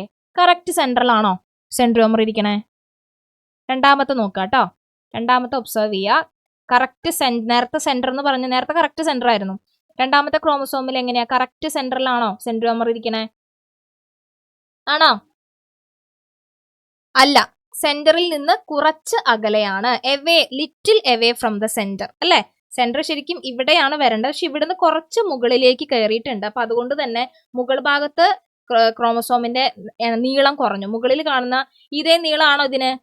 ആണോ? നീളം കുറഞ്ഞില്ലേ? അപ്പൊ മുകളിലെ ഷോർട്ടും താഴെ കുറച്ചും കൂടെ ലോങ്ങുമായി മാറി, കാരണം ഇത് കുറച്ച് കയറിപ്പോയത് കൊണ്ട്. അപ്പൊ ഈ ക്രോമസോമിനെ നമ്മൾ വിളിക്കുന്ന പേരാണ് സബ് മെറ്റാസെൻട്രിക്. സബ് മെറ്റ, കാരണം സെന്ററിൽ നിന്ന് കുറച്ച് അകലെയാണ്. അപ്പൊ അതുകൊണ്ട് നമ്മൾ അതിനെ സബ് മെറ്റാസെൻട്രിക് എന്നാണ് പറയാ. Sub metacentric. ഇനി മൂന്നാമത്തെ നോക്കാം. മൂന്നാമത്തെ എന്താ വ്യത്യാസം കാണണേ? മൂന്നാമത്തെ ക്രോമസോം നോക്കുമ്പോൾ നിങ്ങൾക്ക് എന്ത് വ്യത്യാസം കാണണേ? ഒബ്സർവ് ചെയ്തിട്ട് പറഞ്ഞേ. ഷാഫിത്തെ, എന്താണ് അവിടെ ഓടിക്കളിക്കുന്നത്? അവിടെ ഉണ്ടോ ഷാഫിത്ത്? ആ, എന്ന് അൺമ്യൂട്ട് ചെയ്ത് പറഞ്ഞേ. മൂന്നാമത്തെ ക്രോമസോമിന്റെ പ്രത്യേകത എന്താ? സെൻട്രിയോമർ എവിടെയാ കാണുന്നേ? എവിടെയാ? ഏറ്റവും ടോപ്പിലേക്ക് എത്തിയോ? ഇല്ല, എന്നാലും സെൻട്രലും അല്ല മെറ്റയിലും അല്ല, അതിന്റെ മുകളിലേക്ക് എത്തിയിട്ടുണ്ട് അല്ലേ? യെസ്. അപ്പൊ അതിന് നമ്മൾ പറയുന്നത് ആക്രോസെൻട്രിക് എന്നാണ് കേട്ടോ. ആക്രോസെൻട്രിക്. ആക്രോസെൻട്രിക്. ഇനി അവസാനത്തെ നാലാമത്തെ ക്രോമസോം കണ്ടാൽ തന്നെ അറിയാം സെൻട്രിയോമർ ഇരിക്കണ ഏറ്റവും അറ്റത്താ അല്ലേ ഡാനി? അല്ലേ? സെൻട്രിയോമർ എവിടെയാ? ഈ അറ്റത്താണ് ഇരിക്കണം. അപ്പൊ ഈ രണ്ട് ക്രോമസോമിന്റെ നീളം നിങ്ങൾ നോക്കിക്കേ, വളരെ ചെറിയ ക്രോമസോമാണ്. ഏറ്റവും അറ്റത്ത് മുകൾ ഭാഗം. അപ്പർ പാർട്സിലുള്ള ക്രോമസോമുകൾ വളരെ ഷോർട്ടാണ്. താഴേക്കാണെങ്കിലോ ഇത്രയും ലെങ്ത് ഉണ്ട്. അപ്പൊ നാലാമത്തെ ടൈപ്പ് എന്ന് പറയുമ്പോൾ നമ്മുടെ സെൻട്രിയോമർ ഏറ്റവും ടിപ്പിലാണ്, അല്ലെങ്കിൽ ഏറ്റവും അറ്റത്താണ് സെൻട്രിയോമർ കാണുന്നത്. അതിനെ പറയുന്ന പേരാണ് ടീലോസെൻട്രിക്. ടീലോസെൻട്രിക്. 4 ടൈപ്പ് ക്രോമസോമുകൾ ഉണ്ട് based on the position of centromere. സെൻട്രിയോമറിന്റെ പൊസിഷൻ മാറുന്നതിനനുസരിച്ച് ക്രോമസോമുകളുടെ പേരുകൾ മാറുന്നു. ഏറ്റവും സെന്ററിലാണ് സെൻട്രിയോമർ വരുന്നതെങ്കിൽ നമ്മൾ അതിനെ മെറ്റാസെൻട്രിക് എന്ന് വിളിക്കുന്നു. ഇനി സെന്ററിൽ നിന്ന് കുറച്ച് മുകളിലായിട്ടാണ് കാണുന്നതെങ്കിൽ നമ്മൾ അതിനെ സബ് മെറ്റാസെൻട്രിക് എന്ന് വിളിക്കുന്നു. കുറച്ചും കൂടെ നന്നായിട്ട് നീങ്ങിയിട്ടുണ്ടെങ്കിൽ അക്രോസെൻട്രിക് എന്ന് വിളിക്കുന്നു. ഏറ്റവും അറ്റത്താണ് സെൻട്രിയോമർ കാണുന്നെങ്കിൽ, മുകളിലായിട്ട് ഏറ്റവും അപ്പറിൽ കാണുകയാണെങ്കിൽ നമ്മൾ അതിനെ ടീലോസെൻട്രിക് എന്ന് വിളിക്കുന്നു. ഇതിനകത്തുള്ള സെൻട്രിയോമർ, സെൻട്രോസോം, അതുപോലെ സ്പിൻഡിൽ ഫൈബേഴ്സ് ഒക്കെ നമുക്ക് നെക്സ്റ്റ് ചാപ്റ്ററിൽ കാണാം. കിട്ടിയോ ദേവപ്രിയ? ഈ 4 ടൈപ്പുകൾ ക്ലിയർ ആണോ? മനസ്സിലായോ? സോ ഇത്രയേ ഉള്ളൂ നമ്മുടെ ചാപ്റ്റർ. കഴിഞ്ഞു. ഓക്കെ, അപ്പൊ നമുക്ക് നെക്സ്റ്റ് ക്ലാസ്സിൽ ഇതിന്റെ ചാപ്റ്റർ ടെസ്റ്റ് ഉണ്ട്. ഇനി സാറ്റലൈറ്റ് ഉണ്ട്, അത് ഞാൻ ഇന്ന് എടുത്ത് നിങ്ങളെ ബുദ്ധിമുട്ടിക്കുന്നില്ല. നമുക്കത് അടുത്ത ക്ലാസ്സിൽ തന്നെ എടുക്കാം. ഓക്കെ, അത് ഇതിലെ തന്നെ ഭാഗമാണ്. ഒരു ചെറിയ ടോപ്പിക്കാണ്, നമുക്ക് നെക്സ്റ്റ് ക്ലാസ്സിൽ എടുക്കാം. അപ്പൊ നോട്ട് നോക്കാനായിട്ട് ടീച്ചർ കുറച്ച് പേരിട ഇത് വരയ്ക്കൊന്നും വേണ്ട മക്കളെ, ഇത് പക്ഷെ അറിയണം കേട്ടോ, നിങ്ങൾക്ക് ലേബലിംഗ് ചോദ്യം വരും. ഇത് ഒരു തവണ ഇത് 4 എണ്ണം ഒരു അവസാനത്തെ ക്വസ്റ്റ്യൻ ആയിട്ട് ചോദിച്ചേക്കാം, 4 എണ്ണത്തിന്റെ പിക്ചറും തന്നിട്ട് ഇത് ലേബൽ ചെയ്യാൻ എത്ര എളുപ്പമാണ് അല്ലേ. അപ്പൊ അതുകൊണ്ട് ടീച്ചർ പേര് വിളിക്കുന്നവര് നോട്ട് ക്ലാസ്സിൽ നിന്ന് ലീവ് ചെയ്യരുത് കേട്ടോ, ക്ലാസ്സിൽ നിന്ന് ലീവ് ചെയ്യരുത്, ഇവിടെ തന്നെ സ്റ്റേ ബാക്ക് ചെയ്യണം. അതുപോലെ എന്തെങ്കിലും സംശയങ്ങൾ ഉള്ളവരും ഇവിടെ തന്നെ സ്റ്റേ ബാക്ക് ചെയ്യണം. അപ്പൊ പേര് ഞാൻ വിളിക്കാം, നിങ്ങളുടെ പേരുണ്ടോ നോക്കാം കേട്ടോ. ശിവാനി, ആൽബിൻ ബിജു, അൽഷാഫിദ്, ഫാത്തിമ സന, വിസ്മയ വരുൺ, ബിബിൻ ജോർജ്, അജയ് ജോസ്. പേര് കേട്ടല്ലോ, ഒന്നുകൂടെ വിളിക്കാം. ശിവാനി, ആൽബിൻ ബിജു, അൽഷാഫിദ്, ഫാത്തിമ സന, വിസ്മയ വരുൺ, ബിബിൻ ജോർജ്, അജയ് ജോസ്. അപ്പൊ ഇത്രയും പേര് ക്ലാസ് കഴിഞ്ഞ് 9 മണിക്ക് പോകരുത്, സ്റ്റേ ബാക്ക് ചെയ്യണം. ഓക്കെ. അതുപോലെ ഡൗട്ട് എന്തെങ്കിലും ഉണ്ടെങ്കിൽ അവരും ഇവിടെ തന്നെ സ്റ്റേ ബാക്ക് ചെയ്യാം. അപ്പൊ ഇനി വേഗം എക്സാം എഴുതിക്കോ എല്ലാവരും.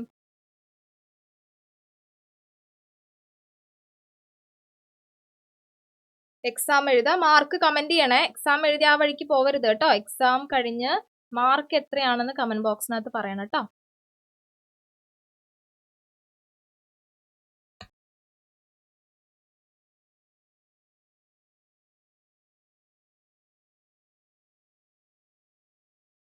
എക്സാം കിട്ടിയോ?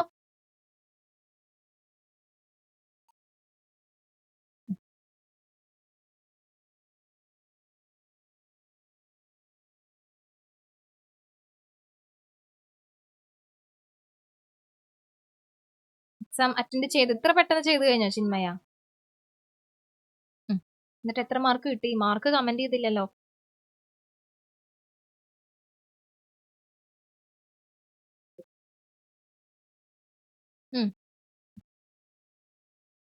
മാർക്ക് കുറഞ്ഞവരെ ആൻസർ കീ നോക്കണം കേട്ടോ. നിങ്ങളുടെ ഗ്രൂപ്പിലേക്ക് എന്നും ഒരു PDF വരാറുണ്ട്, തുറന്നു നോക്കാറുണ്ടോ ആരെങ്കിലും? അപ്പൊ അതിനകത്ത്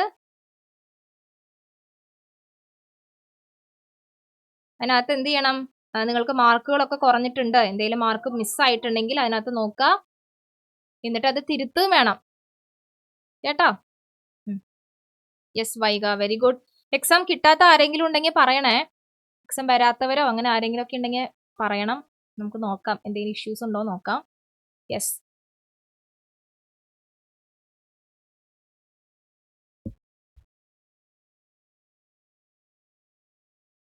ഇതിനകത്ത് ഞാൻ നിൽക്കാൻ പറഞ്ഞവർ ഇവിടെ നിൽക്കുക, ഡൗട്ട് ഉള്ളവർ നിൽക്കുക, ബാക്കിയുള്ളവർ എക്സാം കഴിഞ്ഞിട്ട് ലീവ് ചെയ്തോളൂ. എക്സാം കഴിഞ്ഞ് മാർക്ക് കമന്റ് ചെയ്തവർ ലീവ് ചെയ്തോളൂ, നിൽക്കാൻ പറഞ്ഞവർ ഇവിടെ നിൽക്കണം കേട്ടോ. ഓക്കെ. അപ്പൊ ഡൗട്ട് ഉള്ളവർ ആദ്യം ഒന്ന് ഹാൻഡ് റൈസ് ചെയ്യോ, അങ്ങനെയാണെങ്കിൽ നമുക്ക് അവരുടെ ഡൗട്ട് ക്ലിയർ ചെയ്ത് അവരെ വേഗം വിടാലോ. ഡൗട്ട് ഉള്ള ആരെങ്കിലും ഉണ്ടോ ഇതിനകത്ത്? ഈ നിൽക്കുന്ന കൂട്ടത്തിൽ ഡൗട്ട് ഉള്ളവരുണ്ടെങ്കിൽ അവരെ ഹാൻഡ് റൈസ് ചെയ്യണം കേട്ടോ, എന്നാലേ ടീച്ചർ ഫസ്റ്റ് വിളിക്കുള്ളൂ. ആരുമില്ല.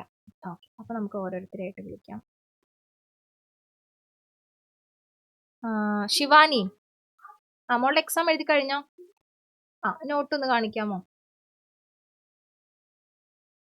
ഓക്കെ ഐശ്വര്യ. ഓക്കെ, എല്ലാം വളരെ വിശദമായി വരച്ച് എഴുതിയിട്ടുണ്ട്, വെരി ഗുഡ്.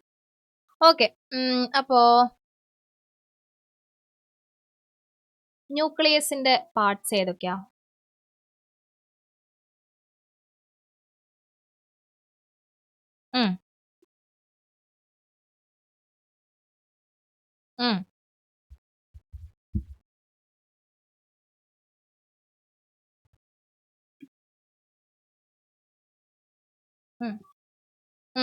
എത്ര മെമ്പറൈൻ ഉണ്ട്?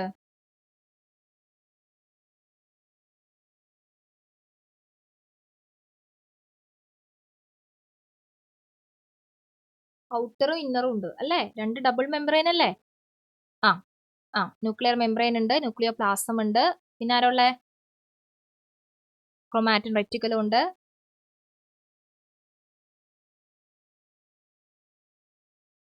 ഒരു ഭാഗം കൂടി ഉണ്ടല്ലോ, ക്രോമാറ്റിൻ റെറ്റിക്കുലത്തിൽ കുറച്ചും കൂടെ കണ്ടൻസ്ഡ് ആയിട്ടൊരു ഭാഗം ഉണ്ടല്ലോ, അതിനെന്താ പറയാ? ന്യൂക്ലിയോലസ് അല്ലേ? ന്യൂക്ലിയോലസ്. അപ്പൊ പഠിക്കണം കേട്ടോ. ഒന്നുകൂടെ തറോ ആയിട്ട് പഠിച്ചിട്ട് നെക്സ്റ്റ് ക്ലാസ്സിൽ വരാം. ഓക്കെ, ലീവ് ചെയ്തോളൂ. അടുത്തത് നമ്മുടെ ആൽബിൻ. ആൽബിന്റെ എക്സാം കഴിഞ്ഞോ മോനെ?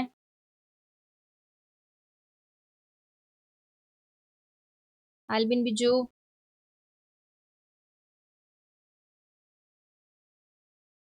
ആൽബിൻ ബിജു എവിടെ പോയി? എക്സാം എഴുതാണോ? ഒന്ന് പറഞ്ഞേ.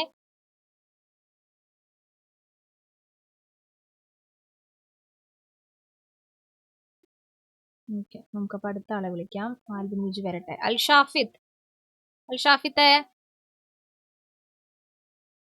ആ യെസ്, ആ നോട്ടൊന്ന് കാണിച്ചേ.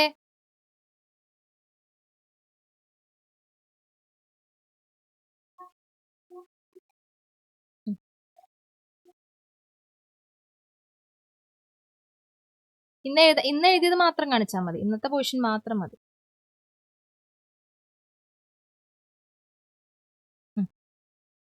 Okay, very good. അപ്പോ എന്താണ് നമ്മുടെ റൈബോസോമിന്റെ ഫംഗ്ഷൻ എന്താ? ആ മ്യൂട്ട് ആക്കിയോ? അൺമ്യൂട്ട് ചെയ്തേ, പറഞ്ഞേ. യെസ് ആൽബിൻ അവിടെ ഉണ്ടോ? ഞാൻ വരാം കേട്ടോ. റൈബോസോമിന്റെ ഫംഗ്ഷൻ എന്താ?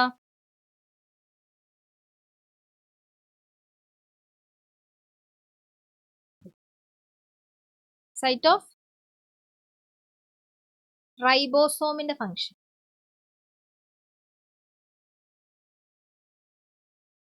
റൈബോസോം എന്തിനെങ്കിലും പ്രൊഡ്യൂസ് ചെയ്യുന്നുണ്ടോ?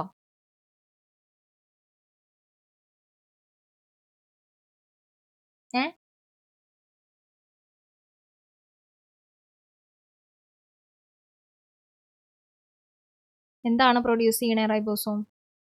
മോൻ പറഞ്ഞത് മൈറ്റോകോൺട്രിയയുടെ ഫംഗ്ഷൻ ആണ് കേട്ടോ. പ്രോട്ടീനെ സിന്തസൈസ് ചെയ്യുന്നു അല്ലേ? അങ്ങനെയല്ലേ പഠിച്ചേ? ആ അപ്പൊ അതൊന്നുകൂടെ തറവാക്കുക കേട്ടോ, നെക്സ്റ്റ് ക്ലാസ്സിലേക്ക് വരുമ്പോഴേക്കും. ശരി, ലീവ് ചെയ്തോളൂ. ഞാൻ ഇമ്പോസിഷൻ തരുന്നില്ല, നിങ്ങൾക്ക് ഓൾറെഡി കുറേ കാര്യങ്ങൾ പഠിക്കാനുണ്ട്. നെക്സ്റ്റ് ക്ലാസ്സിൽ നമുക്ക് നോക്കാം. അടുത്തത് ആൽബിനെ അൺമ്യൂട്ട് ചെയ്തോളൂ. ഓക്കെ, നോട്ട് കാണിക്കോ മോനെ?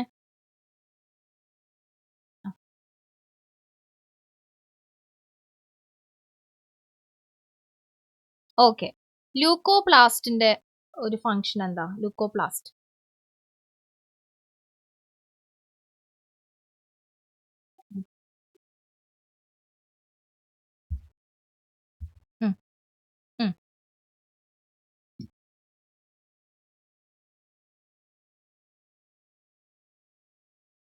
ആ ആ അവരെന്താ ചെയ്യണേ? 3 പേരുടെയും സെപ്പറേറ്റ് പറയണ്ട, മൊത്തത്തിൽ അവരെന്താ ചെയ്യുന്നേ?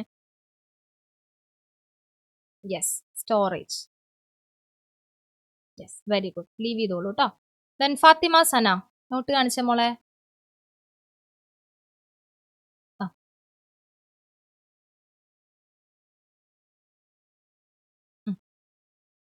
Okay, yes, very good. അപ്പോ നമ്മുടെ സൈറ്റോസ്കെൽട്ടന്റെ ഏതെങ്കിലും ഒരു ഫംഗ്ഷൻ പറഞ്ഞേ. സൈറ്റോസ്കെൽട്ടൻ ഏതെങ്കിലും ഒരു ഫംഗ്ഷൻ. എന്താണ് സൈറ്റോസ്കെൽട്ടൻ ചെയ്യുന്നത്?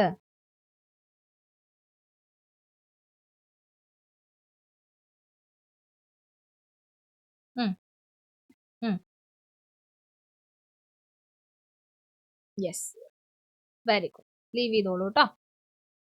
ഇനി നെക്സ്റ്റ് നമ്മുടെ ആരാണ്? വിസ്മയ. വിസ്മയ വരുൺ, നോട്ട് കാണിച്ച മോളെ.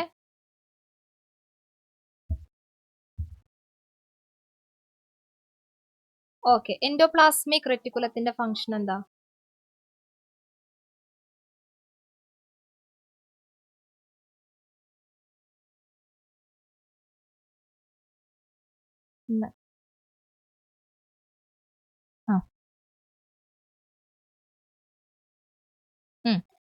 അതിൽ റഫിന്റെ ഫംഗ്ഷൻ പറഞ്ഞാൽ മതി.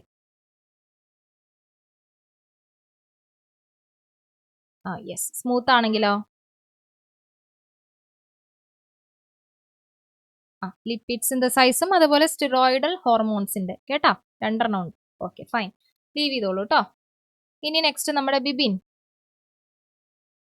ബിബിനെ നോട്ട് കാണിച്ചേ. ഓക്കെ,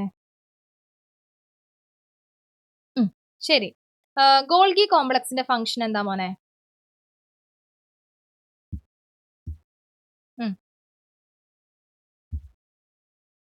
ഗോൾഗി എന്താ ചെയ്യാ?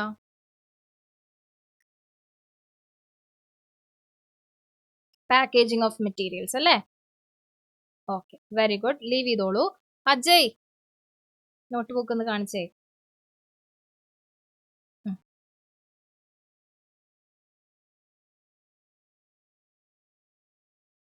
ക്ലോറോപ്ലാസ്റ്റ് ന്യൂക്ലിയസ് ഒക്കെ വരച്ചോ? ശരി. വാക്യൂളിന്റെ ഫംഗ്ഷൻ എന്താ? വാക്യൂൾ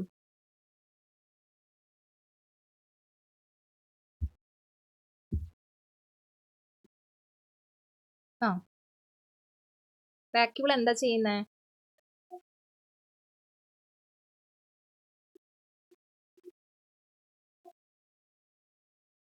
വേസ്റ്റ്, എക്സ്ക്രീറ്ററി വേസ്റ്റ് ഒക്കെ സ്റ്റോർ ചെയ്യാം അല്ലേ?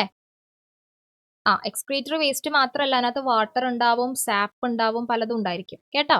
അതിനൊക്കെ സ്റ്റോർ ചെയ്ത് വെക്കുന്ന സ്ഥലമാണ് വാക്യൂൾ. ഓക്കെ, അടുത്ത ക്ലാസ്സിലേക്ക് ഒന്നുകൂടെ നന്നായി പഠിച്ചിട്ട് വരിക കേട്ടോ. ലീവ് ചെയ്തോളൂ. So thank you. നമുക്ക് നെക്സ്റ്റ് ക്ലാസ്സിൽ കാണാം.